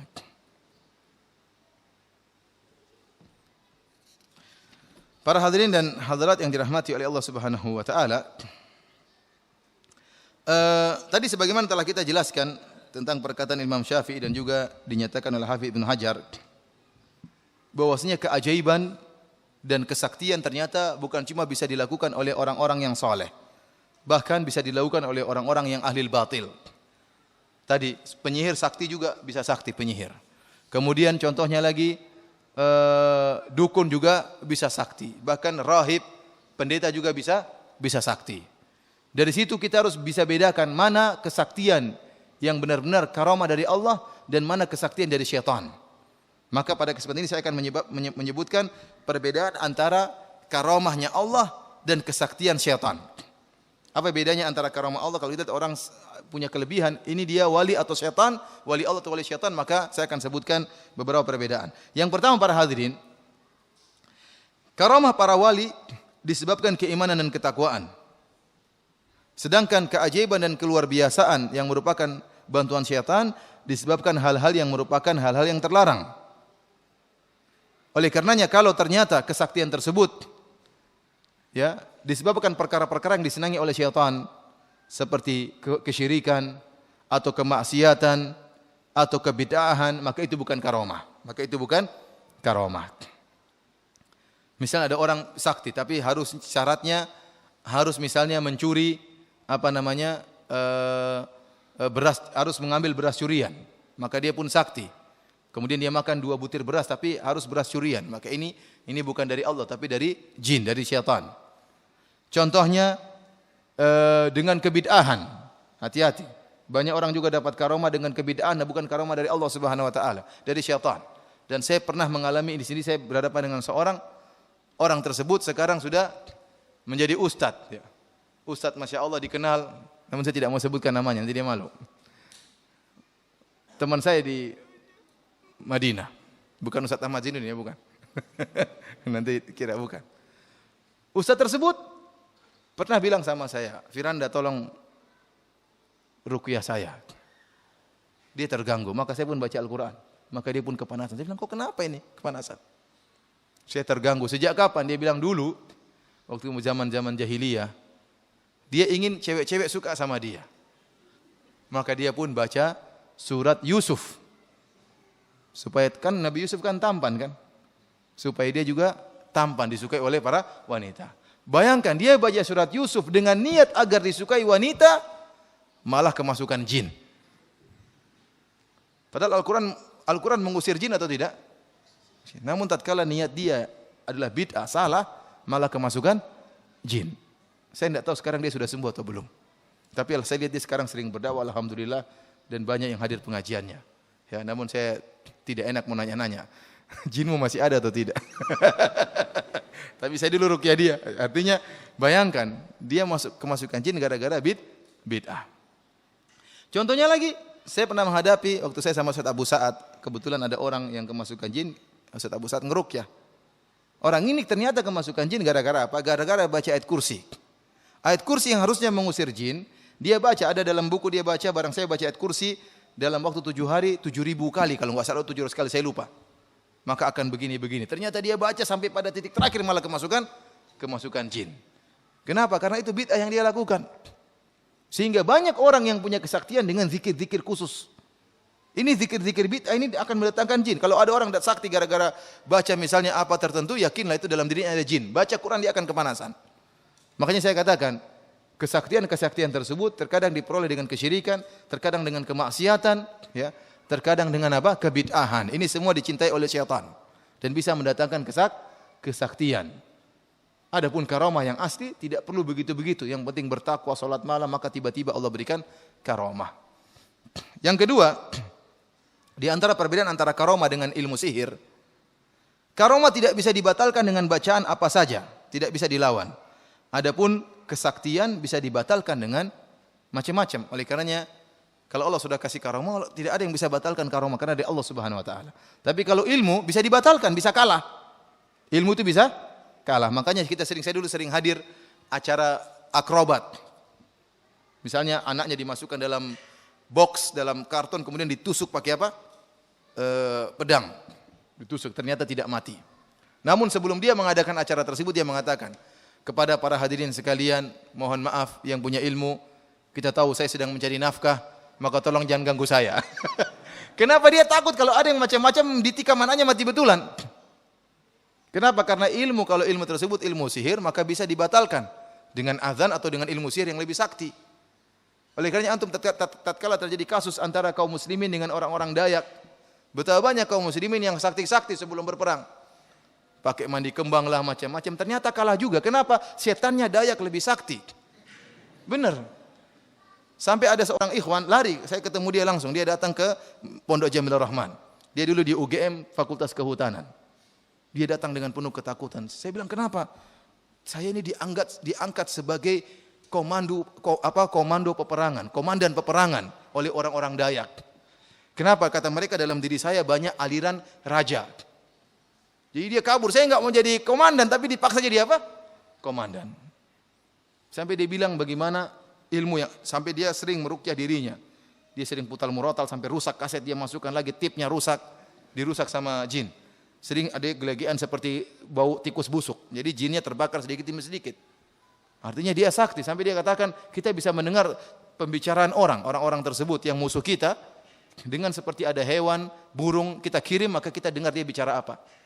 Artinya saya katakan kalau memang ilmu yang dimiliki oleh kaum muslimin tadi untuk berperang adalah dari karomah dari Allah, maka tidak mungkin kalah.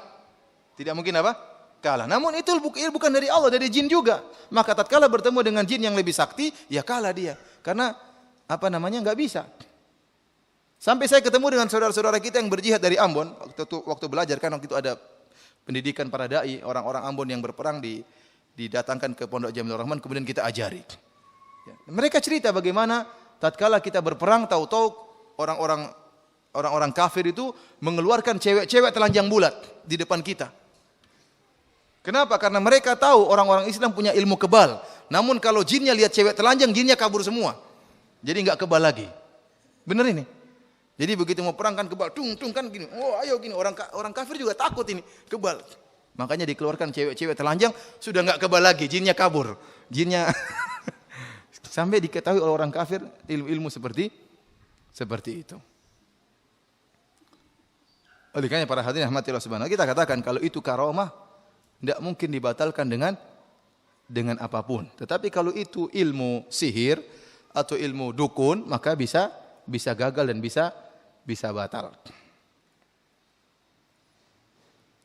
Kemudian yang ketiga, perbedaan antara karomah dengan ilmu sihir. Karomah tidak ada ilmu untuk mempelajarinya.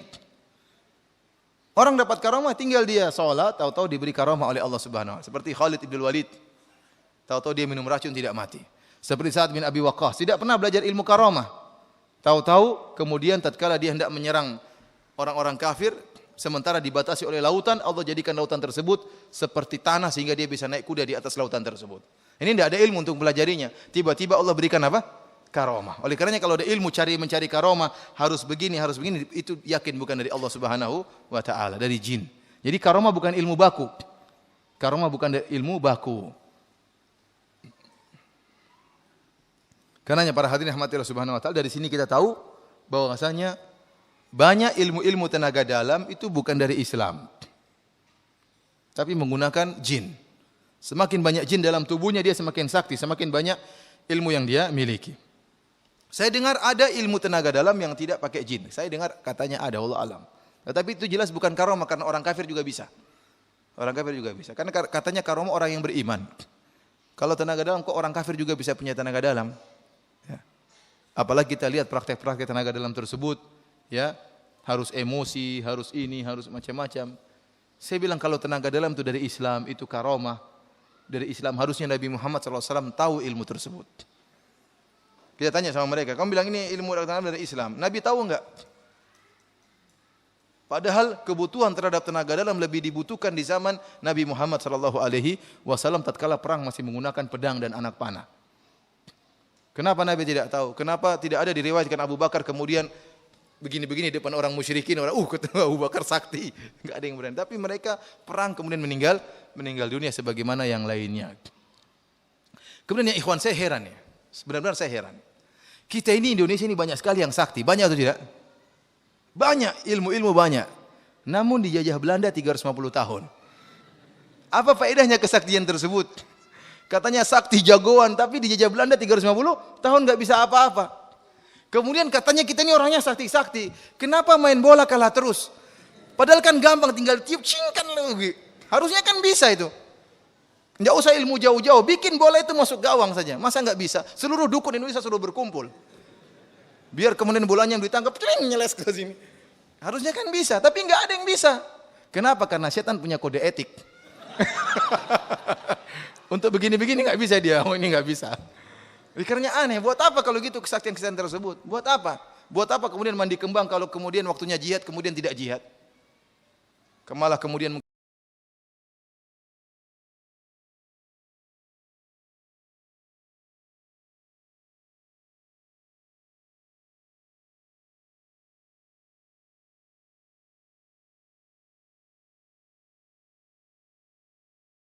mungkin menjaga gereja, menjaga apa faedahnya kalau begitu sakti-sakti? Buat apa? Oleh karena para hadirin rahmati Allah Subhanahu wa taala, kita katakan bahwasanya itulah yang menjadi perbedaan, bahwasanya karamah yang datang dari Allah Subhanahu wa taala tidak dipelajari dan tidak bisa dibatalkan, datang dengan tiba-tiba sesuai dengan kebutuhan. Dan karamah tersebut terkadang tidak selama-lamanya, tiba-tiba hilang. Tiba-tiba hilang. Sa'ad bin Abi Waqqas yang kemudian menaikkan kudanya di atas air seperti apa? Seperti tanah. Tidak setiap saat dia bisa bikin air seperti tanah. Tiba-tiba Allah bikinkan dia, tahu-tahu kemudian dia bisa berjalan. Karamah dari Allah Subhanahu wa taala. Khalid bin Walid bukan tatkala minum racun tidak meninggal, bukan berarti kalau setiap saat dia minum racun tidak meninggal, tidak. Saat itu saja. Ya, artinya saya katakan karamah Allah berikan berdasarkan apa? Kebutuhan. Dan tidak bisa dipelajari.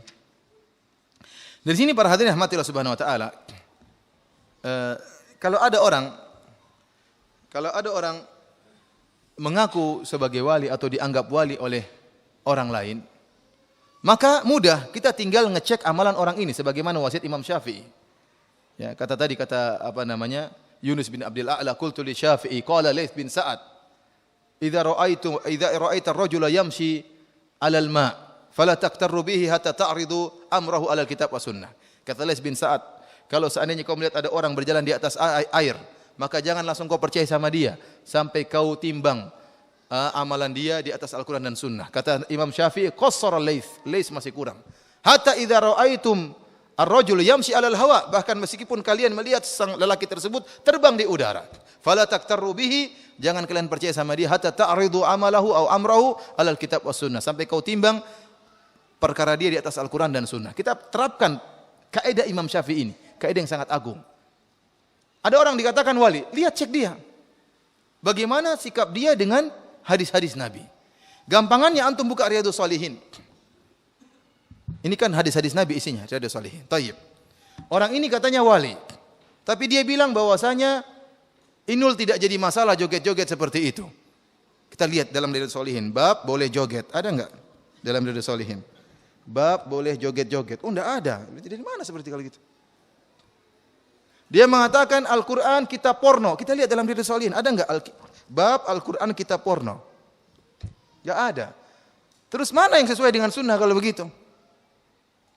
Mana yang sesuai dengan sunnah? Dia mengatakan, oh semua bab, dia mengatakan semua agama pluralisme, bapak pluralisme, semua agama benar. Kita bilang dari mana seperti itu? Jadi caranya mudah. Kalau ada orang dikatakan wali, tinggal kumpulkan pernyataan dia, kumpulkan perbuatan dia, kemudian kita timbang dengan Al-Quran dan Sunnah Nabi SAW. Ambil dari Riyadhus Shalihin, kita cek. Kalau ternyata enggak ada, berarti itu bukan wali Allah Subhanahu wa taala. Perkaranya mudah. Begitu saja.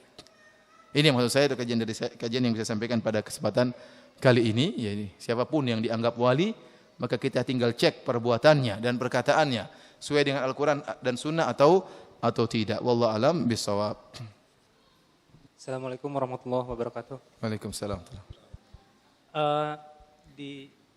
Selama ini tadi menarik Ustadz tentang kewaliannya Umar. Iya. Nah, bahwa beliau ditakuti oleh setan. Iya. Bahkan tatkala beliau lewat di suatu jalan maka setan akan menghindar ya. Setan kabur ya. Iya. Di daerah saya Ustadz ada sebuah keyakinan Iya. bahwa apabila memasuki hutan atau daerah-daerah yang angker, maka caranya seperti ini Ustadz, meniupkan tapi hurufnya Umar gitu, meniupkan alif Umar seperti itu. Dia ya meniup Umar seperti itulah.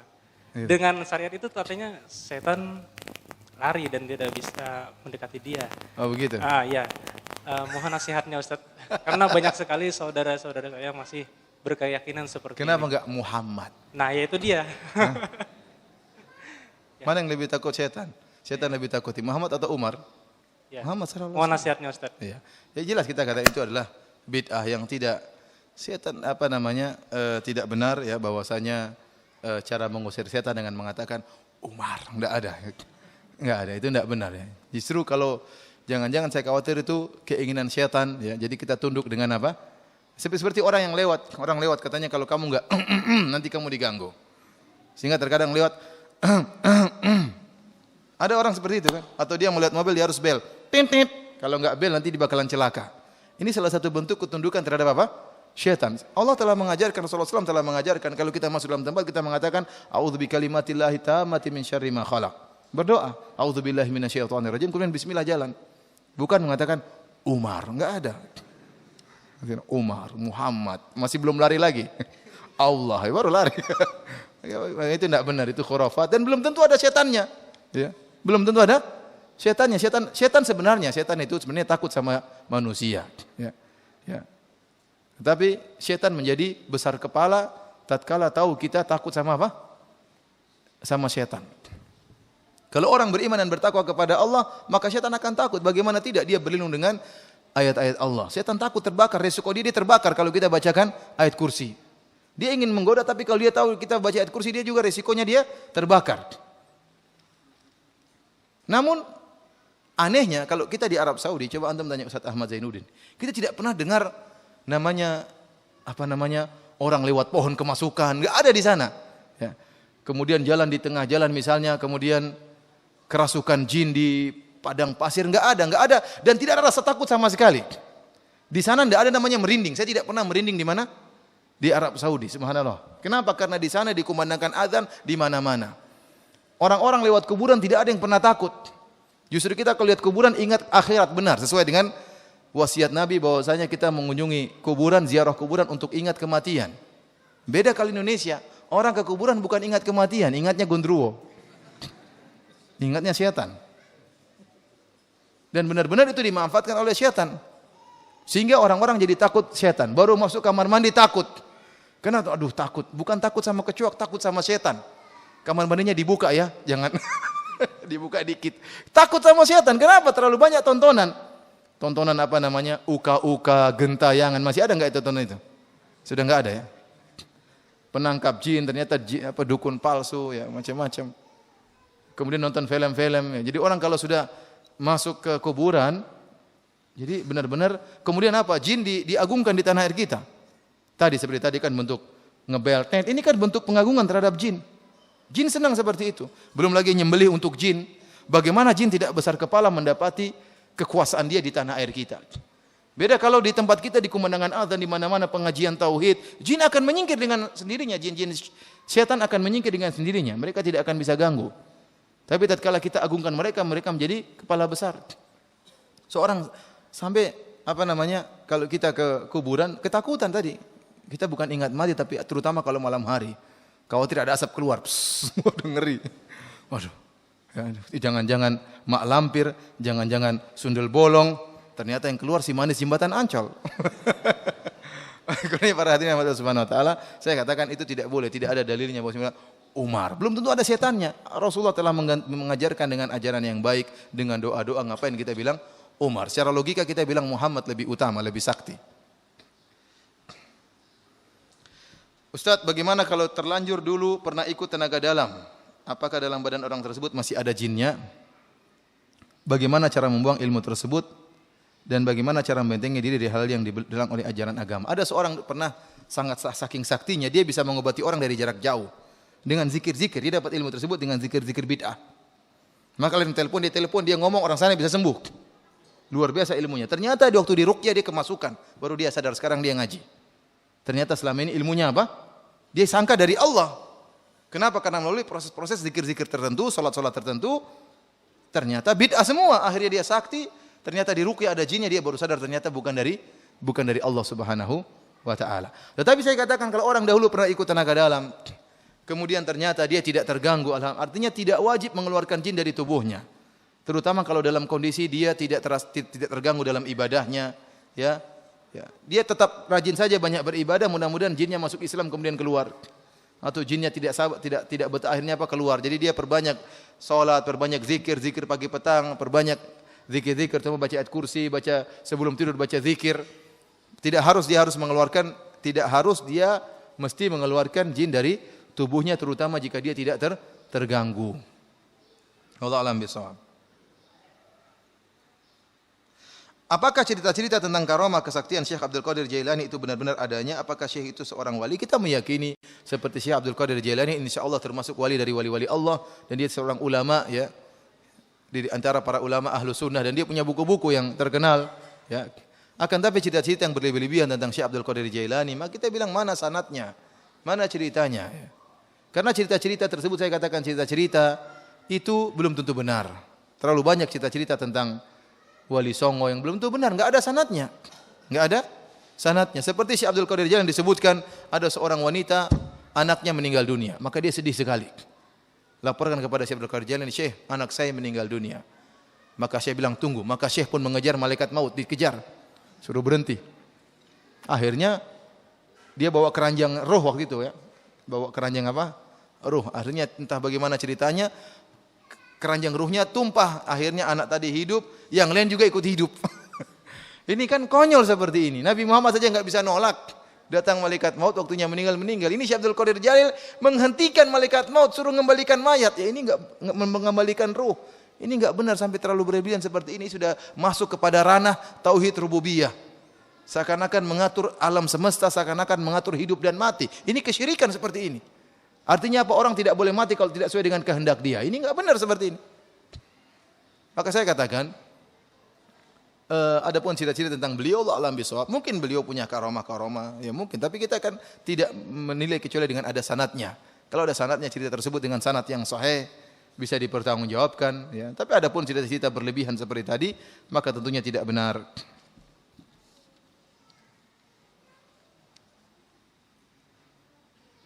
Bagaimana jika ada seorang ustadz yang mengaku menguasai ilmu-ilmu syariah tapi tanpa proses belajar? Istilahnya memiliki ilmu laduni, apakah ini termasuk karamah juga? Bisa jadi ustadz tersebut bohong, bisa jadi dari apa namanya? Dari syaitan. Ya. Ingat Rasulullah SAW mengatakan innamal ilmu bitta'allum.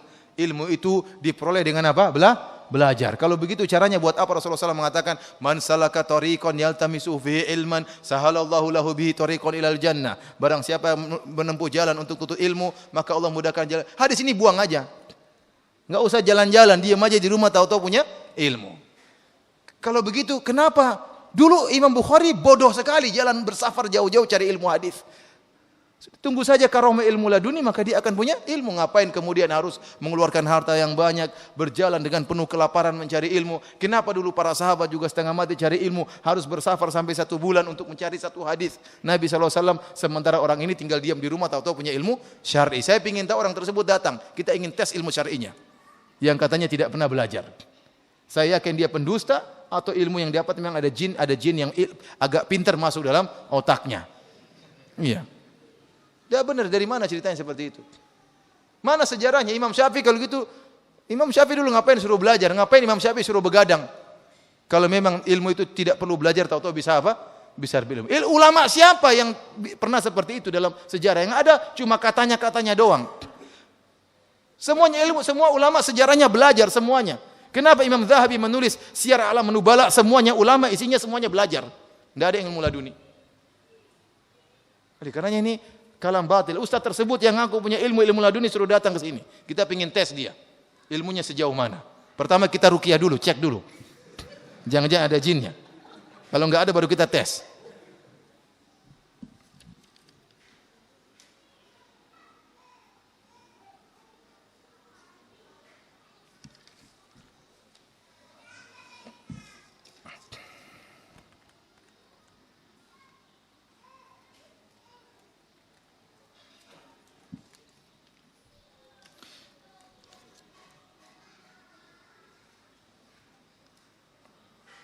Apakah perbedaan dan persamaan antara wahyu dan ilham?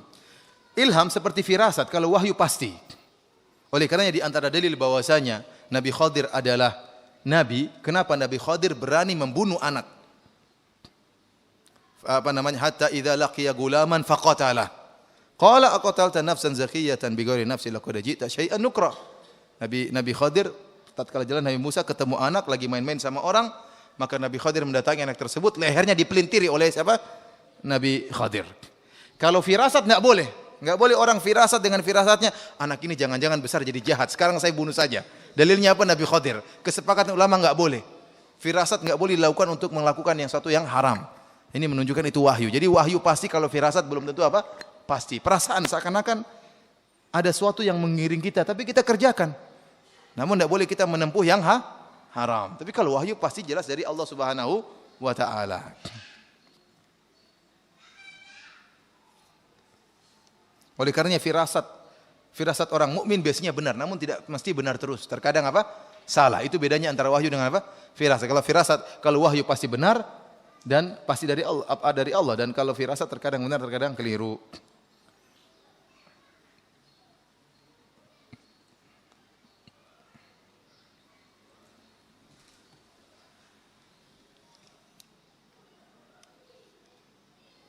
Ustaz, syaitan apa yang terbakar kalau dibacakan Al-Quran? Bukankah syaitan ada yang muslim? Enggak ada syaitan yang muslim. Yang ada jin muslim. Ada syaitan yang muslim. Enggak ada, syaitan enggak ada yang muslim. Jadi jin, kita berlindung minasyaitonir rajim, dari syaitan yang terkutuk ya. A'udzubillahi minasyaitonir rajim. Jadi jin, ada jin kafir, ada jin apa? Muslim. Kata Allah, para jin berkata, kunna tara'iqa qidada. Kami ini bermacam-macam jalannya. Ada jin tariqat, ada jin macam-macam. Ya. Aliran mereka juga berbeda-beda. Ada mungkin jin tukang tahdir, mungkin juga ada. Pokoknya berbeda-beda. Jadi para hadirin rahmati Allah Subhanahu wa taala, saya katakan bahwasanya jin, ada jin muslim, ada jin wa anna minnal muslimuna. Di antara kita ada yang muslim. Ada yang selain apa? Muslim. Jadi dari sini jin yang berbuat zalim, kenyataannya mereka tersiksa tatkala kita baca Al-Quran. Terkadang yang masuk dalam tubuh manusia bisa jadi jin kafir, bisa jadi jin muslim. Jin muslim masuk dalam tubuh seorang, namun dia sedang berbuat zalim. Kenapa? Dia menempati tubuh manusia itu kezaliman, mengganggu orang lain. Makanya tatkala kita baca, meskipun dia jin muslim, mengaku muslim, dia tetap tersiksa. Dia tetap apa? Tersiksa. Kenapa? Dia sedang berbuat zalim. Tapi kalau jin yang tidak berbuat zalim, maka dia tidak akan terbakar. Justru dia senang membaca, mendengarkan ayat-ayat Al-Quran sebagaimana jin-jin yang mendatangi Nabi SAW mendengarkan lantunan bacaan Al-Quran. Faham? Oleh karenanya jin-jin yang zalim itulah yang kemudian terbakar tatkala dibacakan Al-Quran. Pertanyaan dari radio, Ustaz. Pendengar radio. Nah. Ya Ustaz, pertanyaan yang pertama dari Radio Gema Madinah FM Martapura. Assalamualaikum Ustaz, apakah ada tujuan dari orang Syiah? Kenapa mereka sampai mencela Umar, sedangkan Umar merupakan orang yang sakti, kata Ustaz? Mereka mencela Umar dan seluruh para sahabat, mereka cela. Jadi para hadirin rahmatillah subhanahu wa ta'ala, mereka sangat benci kepada 3 khalifah. Terutama Abu Bakar, Umar dan Utsman. Terutama Abu Bakar dan Umar. Abu Bakar dan Umar dikatakan tagut. Keduanya dikatakan apa? Tagut. Umar dikatakan syaitan. Umar dikatakan apa? Syaitan. Kenapa mereka harus mengkafirkan 3 khalifah ini? Saya katakan bahwasanya agamanya orang Syiah tidak mungkin berdiri kecuali para sahabat kafir. Kalau para sahabat enggak kafir, agama mereka enggak bisa berdiri. Kok bisa demikian? Saya ulangi. Orang Syiah itu agamanya enggak bisa berdiri kecuali para sahabat kafir. Kalau para sahabat enggak kafir, maka agama mereka tidak bisa berdiri. Kita orang Islam sebaliknya, agama kita enggak bisa berdiri kecuali para sahabat mulia. Kok bisa demikian? Karena agama kita dibangun di atas Al-Quran dan hadis. Sementara yang meriwayatkan Al-Quran dan hadis adalah para sahabat. Kalau para sahabat enggak beres, Al-Quran dan hadisnya juga enggak beres. Orang Syiah kebalikan. Agama mereka enggak bisa berdiri kecuali para sahabat kafir. Kok bisa demikian? Karena agama mereka dibangun di atas keyakinan 12 imam.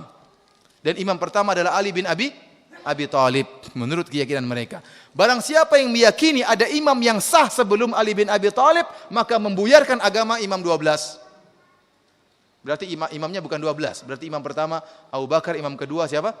Umar, imam ketiga siapa? Utsman, Ali imam yang keempat. Berarti imam berapa? Bukan 12, imam 15. Padahal mereka meyakini imam harus berapa? 12 dan pertama harus alul bait. Dan ini merupakan rukun Islam yang sangat penting di sisi mereka. Nah, kalau ada orang meyakini ada imam yang sah sebelum Ali, maka akan menghancurkan agama mereka. Karenanya Abu Bakar harus kafir, Umar harus kafir, Utsman juga harus kafir, dan seluruh orang yang percaya mereka sebagai khalifah juga harus kafir. Karena kalau sampai Abu Bakar, Umar dan Utsman tidak kafir, dan kalau sampai kekhilafahan Abu Bakar itu sah, maka buyar agama mereka. Kalau sampai kekhilafahan Umar itu sah, buyar agama mereka. Kalau sampai Utsman itu khilafahnya sah, buyar agama mereka. Paham? Jadi saya katakan agama mereka itu harus para sahabat murtad. Kenapa? Para sahabat tatkala Nabi SAW meninggal, mereka kompak ijma mengangkat Abu Bakar sebagai khalifah. Dengan demikian mereka semua mengatakan Abu Bakar sebagai khilafah yang sah, berarti semuanya murtad tatkala itu. Makanya agama mereka isinya mencaci maki para sahabat. Karena kalau para sahabat enggak kafir, agama mereka buyar. Agama mereka buyar. Maka perkataan tentang mencaci maki Umar bukan cuma Umar saja. Abu Bakar, Umar dan Utsman dan juga sahabat yang lainnya yang setuju dengan kekhilafahan 3 orang ini. Radhiyallahu taala anhum ajmain. Adapun Umar mereka gambarkan dengan ya gambaran-gambaran yang buruk. Ustaz sampai jam berapa? Masih lama. Mereka berikan gambaran-gambaran yang buruk. Umar mereka katakan seperti kata mereka dalam buku mereka, Umar punya penyakit di duburnya. Tidak bisa sembuh kecuali bima'ir rijal. Jadi Umar itu disodomi katanya. Bayangkan Umar yang gagah perkasa jadi disodomi. Kurang ajar benar. Kurang ajar ya. Umar harus jagoan, setan aja takut, ini sekarang jadi bencong. Ya. Ini gimana orang-orang Syiah ini? Kacau. Kacau balau. Namun mereka bingung, ada kenyataan-kenyataan pahit yang tidak bisa mereka tolak dan mereka juga bingung dan mereka menyatakan kebingungan mereka. Sebagaimana Nikmatullah Al-Jazairi dalam kitabnya Al-Anwar Nu'maniyah bingung dengan suatu kasus yang terjadi. Apa yang dia bingung di antaranya? Kok Ali bin Abi Thalib menikahkan putrinya Ummu Kulsum dengan Umar, sementara Umar bencong dan setan? Bingung dia. Ini kok bisa begini? Dan tertulis dalam buku-buku mereka, dalam kitab Al-Kafi termaksud tertulis masalah ini. Ali bin Abi Thalib menikahkan putrinya dengan Umar. Maka dia pun membuat jalan keluar. Kata dia, ada beberapa jalan keluar. Di antaranya, dia sebutkan 2 atau 3. Yang pertama, kata dia, Ali bin Abi Thalib terpaksa menikahkan putrinya dengan Umar. Kenapa? Umar datang, wahai Ali, kalau kau tidak nikahkan putrimu, mampus kau. Ya. Ali takut, jangan. Iya, ambil aja. Katanya. Ini kan Ali kayak penakut besar ini.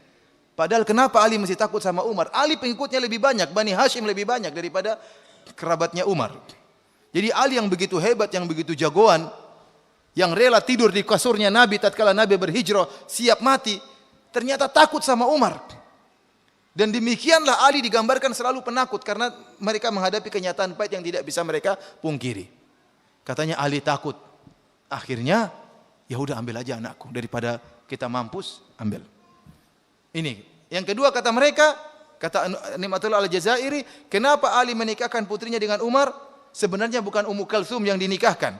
Tapi waktu Umar maksa ingin menikahi putrinya, Ali bin Abi Thalib segera pergi ke Najran, ketemu dengan seorang dukun dan minta jin perempuan.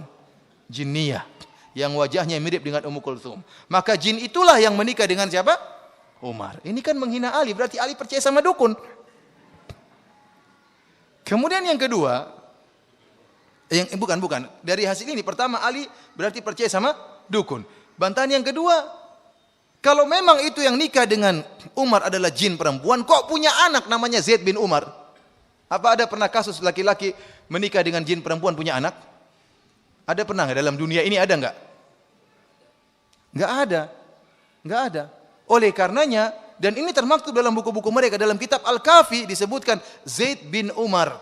Ini ponakannya cucunya Ali bin Abi Thalib dan juga cucunya Umar bin Khattab radhiyallahu taala anhu. Kemudian juga disebutkan dalam Al-Kafi karangan Al-Kulaini, Muhammad bin Ya'qub Al-Kulaini disebutkan tatkala Umar meninggal dunia, Ali pergi ke rumahnya Umar menjemput putrinya. Ya, kalau kita di jin ngapain dijemput? Paham? Jadi ini kenyataan pahit yang mereka ternyata hubungan antara Umar dengan Ali baik. Ternyata Umar adalah menantunya siapa? Ali bin Abi Thalib. Namun demikian Ali digambarkan penakut oleh mereka dan banyak penakutnya Ali. Pertama tadi anaknya mau diambil oleh seorang bencong, dia terpaksa kasih. Kemudian di antaranya disebutkan orang-orang Syiah mengatakan Umar datang ke rumahnya Fatimah, kemudian marah-marah sampai Fatimah ditindis dengan pintu sampai patah tulang rusuknya. Ali kemana istrinya digitukan? Ya. Ali kemana saja istrinya digitukan dan kemudian dia tidak bela, tidak kemudian rela mati membela istrinya, putri Rasulullah sallallahu alaihi wasallam. Dan ini cerita bohong semuanya. Kemudian di antaranya juga disebutkan dalam buku-buku mereka, dalam buku, dan itu semua saya sebutkan dalam buku saya 33 Banyolan Akidah Syiah. Bagaimana Ali membaiat Abu Bakar, bagaimana Ali membaiat Umar, dan bagaimana Ali membaiat Utsman. Ali membaiat. Mereka bikin riwayat. Sebenarnya Ali tidak mau, namun para sahabat bawa tangannya. Ayo Li, cepat Li. Akhirnya aja terpaksa. Kata mereka Ali terpaksa. Baiat apa? Kenapa tangannya dipaksa? Sebenarnya tidak mau dia, tapi karena dipaksa akhirnya dia gini juga. Ini semua beralih karena penakut. Kemudian juga yang menakjubkan, Ali punya anak-anak dengan nama Abu Bakar, Umar dan Utsman. Ya ikhwan, kalau kita punya anak, masa kita kasih nama George Bush, kita kasih nama Fir'aun? Ya. Tidak mungkin. Kita akan kasih nama dengan nama orang-orang yang soleh. Kalau memang Abu Bakar dan Umar adalah taugut dan syaitan, masa Ali menamakan anak-anak mereka dengan nama tersebut? Kata orang Syiah, itu siasat dari Ali. Karena dia takut. Mana anaknya jadi korban? Oleh karenanya Ali yang pemberani digambarkan penakut oleh orang-orang Syiah. Dan demikianlah saya katakan agama mereka dibangun di atas mengkafirkan para sahabat. Masih ada lagi pertanyaan? Ya Ustaz, masih dari Radio Gema Madinah FM Martapura. Assalamualaikum warahmatullahi wabarakatuh. Waalaikumsalam. Ustaz, apakah boleh kalau kita membaca Al-Quran sebagai amal soleh atau rutin sekaligus kita niatkan juga sebagai ruqyah untuk diri sendiri? Mohon penjelasan dari Hanafi di Banjarbaru. Boleh. Seorang kalau dia merasa dirinya sakit, ya, dia sakit. Jadi ruqyah itu bukan cuma untuk ngobatin jin ya. Orang sekarang ruqyah identik dengan apa? Dengan jin. Padahal tidak. Ya, orang sakit hati juga wa nunazzilu minal Qur'ani ma huwa syifa. Kami turunkan Al-Quran sebagai obat. Obat baik penyakit batin maupun penyakit lahiriah yang zahir. Bahkan kita dapati beberapa kasus orang kanker sembuh gara-gara di ruqyah. Oleh karenanya kita tatkala merasa sakit, baik hati kita dalam keadaan bimbang, dalam keadaan sedih, kita baca Al-Quran untuk menghilangkan kesedihan kita. Dan Al-Quran obat untuk menghilangkan apa? Kesedihan. Kedemikian kalau kita sakit, kita baca dengan diniatkan amal soleh dan juga diniatkan untuk berobat, maka ini diperbolehkan, tidak mengapa. Sering saya katakan tadi, jangan sampai kita baca Quran dengan niat-niat yang tidak disyariatkan seperti tadi. Baca surat Yusuf supaya apa tadi? Supaya disukai oleh cewek. Seperti saya sering ditanya, Ustadz, baca surat Yusuf supaya anak saya cakep katanya. Ini juga enggak benar ya. Kalau bapaknya pesek, ibunya pesek, enggak mungkin anaknya mancung ya. Membaca surat Yusuf 1000 kali tetap aja apa? Mancung. Bapaknya hitam, ibunya hitam, mau anaknya putih, kita baca surat Yusuf. Ya enggak nyambung. Bapaknya keribo, istrinya keribo, pengen anaknya rambut lurus. Enggak akan bisa juga membaca surat Yusuf berapapun. Ini enggak benar. Makanya sering saya bantah, saya bilang, kalau begitu kau ingin punya anakmu gemuk, baca surat Al-Fil. Ya. Surat gajah, biar anaknya apa? Gemuk. Atau surat Al-Baqarah minimal. Biar gemuk seperti sapi. Masih dari situ belum? Sudah. Ustadz, bagaimana kiat-kiat dalam menasihati teman yang sangat fanatik dengan wali-wali? Sehingga saat kita menasihati teman kita, dia selalu berkata, wali fulan saja membolehkan. Ya kita bilang tadi, antum kasih pengajian ini, di antaranya suruh dengar ya. Atau antum pelajari apa yang tadi telah kita sampaikan di antaranya, antum debat dia. Debat ya, dengan ilmu, dengan cara yang baik, tidak usah marah-marah, dengan cara yang baik, dia aja berpikir ya. Dia aja berpikir.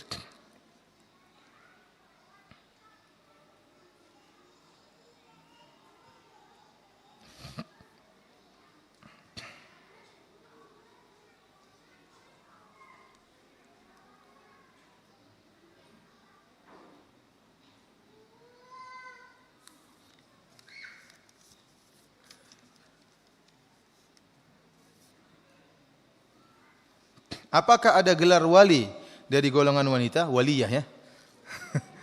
Semuanya orang yang bercakup lelaki dan perempuan. Tatkala Allah berfirman, "Innal ladzina fatunul mu'minina wal mu'minat tsumma lam yatubu." Ya.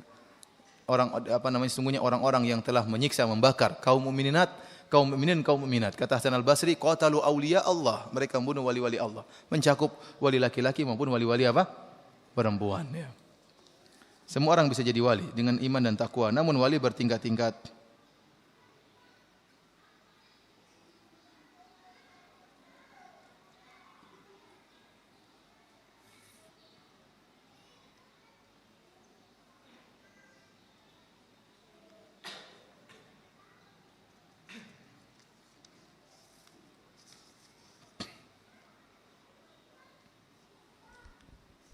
dari radio dulu Ustaz. Ya, silakan.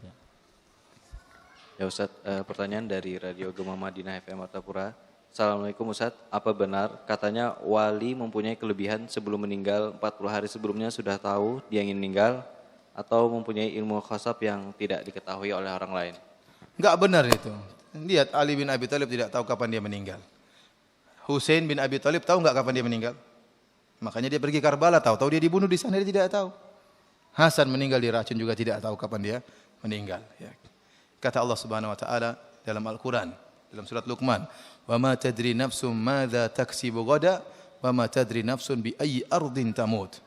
Tidak seorang jiwa pun tahu apa yang dia lakukan besok dan tidak satu jiwa pun, umum ayat ini, tahu di mana dia akan meninggal dunia. Namun benar, jadi tidak ada yang tahu, namun firasat itu ada. Beberapa hari kayaknya dia enggak enak, namun saya katakan firasat tidak pasti. Sering kita dapati firasat kayaknya saya sepertinya mau meninggal. Seperti Allah kasih firasat sehingga dia bersiap-siap, dia tulis wasiat seakan-akan dia meninggal. Tapi tidak ada harus 40 hari sebelumnya, enggak ada. Makanya saya katakan tidak ada dalilnya. Tapi firasat mungkin 3 hari sebelumnya atau perasaan tertentu itu terkadang bervariasi masing-masing orang, namun itu pun tidak pasti. Banyak orang mengatakan dia mau merasa meninggal dunia, ternyata tidak jadi meninggal dunia. Bahkan dia poligami. Oleh karenanya oleh yang saya katakan bahwasanya firasat itu ada, namun tidak dipastikan harus 40 hari sebelum apa? Kematian. Kalau dibilang 40 hari harus kematian sudah punya firasat, berarti dia tahu kapan dia meninggal. Dan ini bertentangan dengan ayat tadi yang kita sebutkan. Wa ma tadri nafsun bi ayyi ardin tamut. Dan seorang jiwa pun tidak tahu di mana dia akan meninggal dunia. Ada yang bertanya langsung?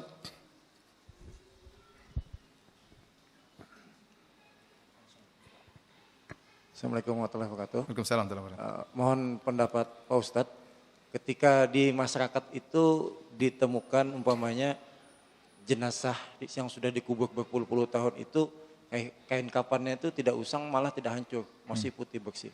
Nah, ketika itu terjadi bagaimana kita menyikapi hal itu Ustadz? Ya, jadi takutnya kita justru berlebihan menyikapi. Iya. Kita bilang bahwasanya itu terjadi di mana-mana ya. Terkadang dari orang-orang yang mungkin tidak dikenal seperti di Madinah pun terjadi ya, karena di Baqi itu setiap 11 tahun digali lagi.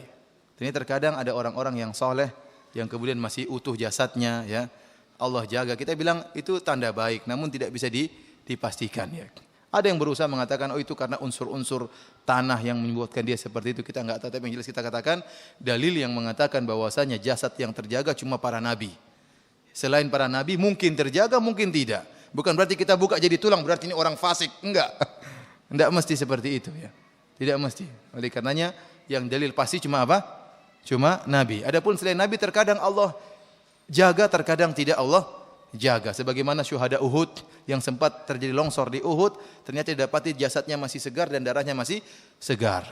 Kemudian terkadang ada orang yang kita dapati seperti itu. Terkadang orang itu ya mungkin nyunah, terkadang ada dia melakukan sebagian bid'ah misalnya.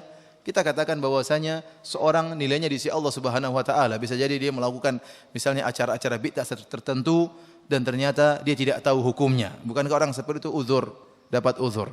Apalagi di zaman dahulu orang tidak ngerti. Atau mungkin dia melakukan perkara-perkara bid'ah tapi dia punya perkara-perkara yang luar biasa. Misalnya dia santuni anak yatim.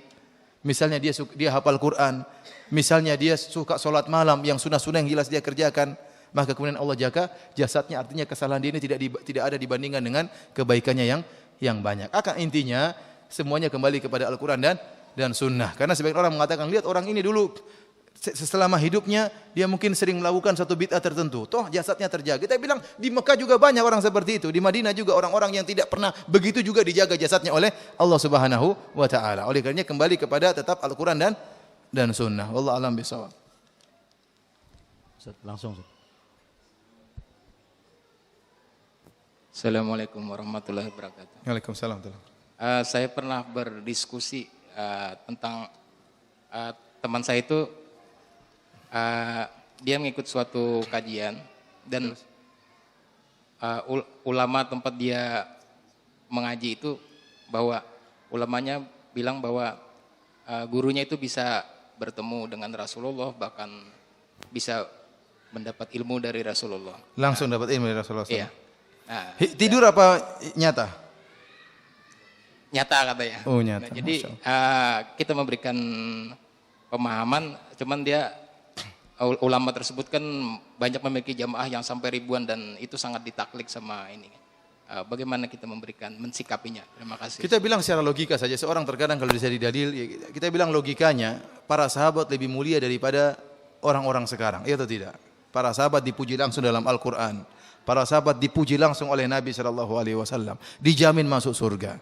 Namun setelah Nabi SAW meninggal, mereka tidak pernah bertemu langsung lagi dengan Nabi. Padahal mereka dalam kondisi sangat butuh. Betapa sering masalah-masalah mereka hadapi. Ada peperangan seperti tadi, Abu Bakar dan Umar khilaf. Ya enggak? Ini orang-orang membayar zakat, kita perangi atau tidak? Kata Abu Bakar kita perangi, kata Umar enggak. Mereka enggak bilang, ayo kita tanya Nabi yuk. Enggak. Kalau ternyata Nabi masih bisa hadirkan, ngapain Abu Bakar dan Umar ribut? Mereka bakalan ke kuburan Nabi, katanya, Nabi gimana nih kita lagi ribut nih, yang benar yang mana? Enggak ada. Kemudian juga terjadi khilaf-khilaf setelah itu. Bahkan tercapai pada tingkat bunuh-bunuhan, misalnya antara Abu Muawiyah dan siapa? Ali bin Abi Thalib. Kenapa mereka tidak pergi ke Nabi SAW minta petunjuk? Tidak ada. Kenapa juga waktu Nabi SAW meninggal para sahabat menangis? Kenapa? Karena mereka tahu tidak bisa lagi ketemu dengan Nabi SAW. Kalau ternyata Nabi masih bisa jalan-jalan, ngapain mereka nangis? Jangan nangis, ntar lagi Nabi muncul. Sudah bikin acara saja nanti Nabi muncul. Acara lahir Nabi, kena Nabi muncul. Nggak usah nangis kan, harusnya begitu kan. Maka saya katakan logikanya mudah sekali seperti itu. Kemudian kalau dia bilang ada Nabi SAW masih hidup kemudian mengajarkan ilmu-ilmu tertentu, maka ya buat apa kalau gitu ilmu buku-buku hadis Sahih Bukhari ini buang saja, ya. Buat apa kalau begitu? Seakan-akan syariat Nabi belum sempurna. Kenapa masih ada ajaran-ajaran setelahnya? Dan saya katakan orang seperti ini yang langsung ketemu Nabi berarti dia adalah sahabat baru radhiyallahu taala anhu. Iya. Karena definisi sahabat adalah orang yang bertemu Nabi dalam keadaan muslim dan meninggal dalam keadaan muslim. Dan itu benar-benar dia adalah seorang sahabat. Karena dia mengatakan ketemu Nabi dalam keadaan apa? Hidup nyata. Ya. Dan ini tentunya khurafat. Ya mungkin dia ketemu orang ngaku sebagai apa? Sebagai Nabi. Namun bukan Nabi SAW. Karena orang-orang yang sangat mulia, jauh lebih mulia daripada dia, Abu Bakar, Umar dan Utsman tidak pernah ketemu Nabi setelah Nabi SAW meninggal dunia. Kalau mimpi ya mungkin, kalau mimpi sahabat juga mimpi ketemu Nabi. Pertanyaan Ustaz. Assalamualaikum warahmatullahi Assalamualaikum. wabarakatuh. Ada fenomena di masyarakat Ustaz, seorang itu disebut seorang wali gitu kan. Jadi seorang itu sebelum bertamu ke rumahnya begitu masuk, dia sudah tahu apa yang dihajatkan mau ketemu sama dia itu kan. Jadi dianggap si tuan rumah ini seorang wali begitu. Jadi katanya dia punya ilmu kasab gitu, tahu apa-apa itu gimana Ustaz? Kita bilang tidak ada yang mengetahui isi hati manusia kecuali Allah Subhanahu wa taala memberitahukannya kepada orang lain. Bahkan artinya Nabi saja tidak tahu, saya katakan. Oleh karena Nabi dalam hadisnya mengatakan, "Innakum takhtasimuna ilayya, fala'alla ba'dukum alhana min ba'd." Atau kama qala Nabi sallallahu alaihi wasallam. Kata Nabi sallallahu alaihi wasallam, kalian berselisih kepadaku bisa jadi satu orang lebih pintar ngomong daripada yang lainnya. Artinya Nabi tidak tahu isi hati manusia. Makanya Nabi mengatakan di Madinah kata Allah Subhanahu wa taala, bagaimana ayatnya Ustaz? La ta'lamuhum nahnu na'lamuhum, tentang orang-orang munafik. Kata Allah Subhanahu wa taala di penduduk kota Madinah ada orang-orang munafik yang kau ketahui, ada orang-orang munafik yang kau tidak tahu dan kami tahu. Kalau Nabi tahu isi hati manusia, Nabi akan tahu semua orang munafik. Ternyata ada orang-orang munafik yang Nabi tidak tahu. Ini dalil bahwasanya Nabi tidak mengetahui isi hati seluruh isi hati manusia. Oleh karenanya tatkala Usama bin Zaid membunuh seorang, tatkala orang kafir mau dibunuh, dia mengatakan la ilaha illallah, Usama bin Zaid tetap aja bunuh dia. Nabi marah sama Usama bin Zaid. Kenapa kau bunuh dia? Ba'da an qala la ilaha illallah, setelah dia mengucapkan la ilaha illallah, kata Usama bin Zaid, dia mengucapkan itiqa'a nafsihi, untuk dia selamat. Kata Nabi, apakah kau telah membelah dadanya? Apakah kau tahu isi hatinya? Nabi marah. Kenapa? Karena orang harus menilai yang zahir, isi hati tidak diketahui. Ya. Oleh karena saya katakan bahwasanya jangankan orang ini, Nabi saja tidak tahu isi hati seluruh manusia. Para sahabat juga tidak tahu. Kalau firasat mungkin, orang ini dari wajahnya kita tahu ini niatnya buruk, dari wajahnya mungkin kelihatan, atau dari cara ngomongnya mungkin. Tapi tahu isi hati manusia, hajatnya, maka ini mustahil kecuali dengan bantuan jin. Saya pernah menghadapi kasus orang yang saya ruqyah. Dia ngakunya bisa mengetahui isi hati manusia. Maka waktu diruqyah jinnya mulai bicara. Saya bilang, apa kelebihanmu? Tempat saya ngobrol-ngobrol karena saya penasaran. Dia bilang, saya tahu isi hati. Saya bilang, ente dusta, Nabi aja nggak tahu. Ente dusta. Gimana caranya? Ya, saya dusta. Bagaimana caranya? Ya saya ngirim teman saya untuk bisik-bisikin dalam hatinya.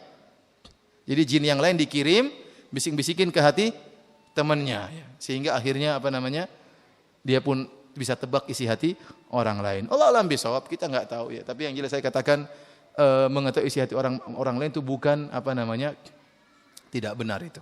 Tidak benar. Nabi aja tidak tahu mengetahui seluruh orang munafik dan tadi dalil yang telah kita sebutkan. Wallahu alam bisawab. Nah.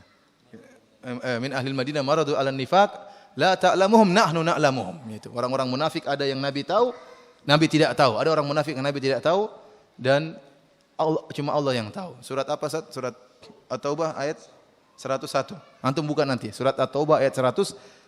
Seandainya Nabi tahu isi hati manusia, maka Nabi akan tahu seluruh orang munafik. Ternyata banyak orang munafik yang Nabi tidak tahu mereka munafik atau bukan.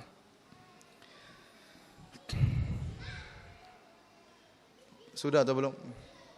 Masih silakan. Assalamualaikum Ustaz. Waalaikumsalam. Ada cerita seperti ini Ustaz.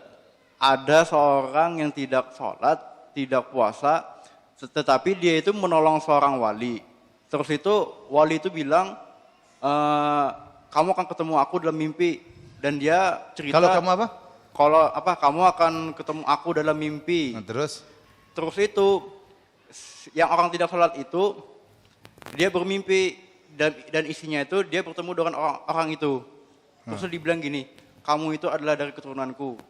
Jadi akhirnya orang itu dibilangnya langsung masuk surga katanya. Terus ada satu lagi Ustadz ceritanya. Enak sekali masuk surga cuma begitu. Terus itu ada lagi. Ada yang bilang Nabi tidak dijamin masuk surga. Apalagi orang ini. Terus. Terus itu ada lagi satu cerita dibilang gini.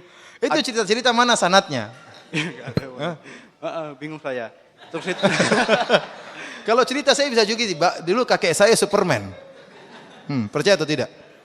Enggak percaya, enggak urusanmu. Dulu katanya ke bapak saya itu kakek saya masuk surga. Bahkan dia bisa terbang. Bahkan Superman belajar sama dia. Terus gimana kalau begitu? Kalau cuma katanya saya juga bisa bikin. Cerita seperti itu buat apa? Kemudian gampangkan masuk surga cuma enggak pernah sholat. Terus walinya bilang kamu masuk surga. Itu setan pasti. Itu pasti setan. Kalau cerita itu benar, maka yang datang kepada dia itu setan. Masa orang enggak sholat kemudian masuk surga? Jelas itu setan. Padahal enggak sholat, dosanya besar. Ada lagi yang bertanya? Terakhir ya. Ya, ada lagi?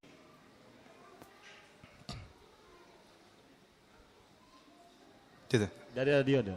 Radio. Ada satu terakhir.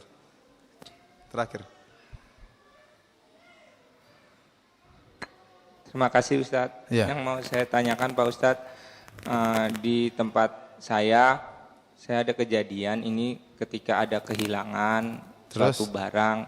Sering kita di tempat kita ke orang alim, terus dia menunjukkan suatu syariat-syariat tanda-tanda. Apakah itu sesuai dengan hadis dan rasulnya, Dok? Saya khawatir itu dukun. Dukun ya. Orang pintar tapi apa dia? Dukun. Mengetahui di mana barang hilang. Karena Nabi saja tidak tahu barang hilang di mana. Cerita yang pernah saya sampaikan dalam hadis dalam Sahih Bukhari tentang waktu sebab turunnya ayat tentang tayamum. Kenapa? Aisyah kalungnya hilang. Aisyah kalungnya hilang sampai akhirnya Nabi menyuruh para sahabat untuk mencari kalung tersebut, namun tidak ketemu sampai pagi hari.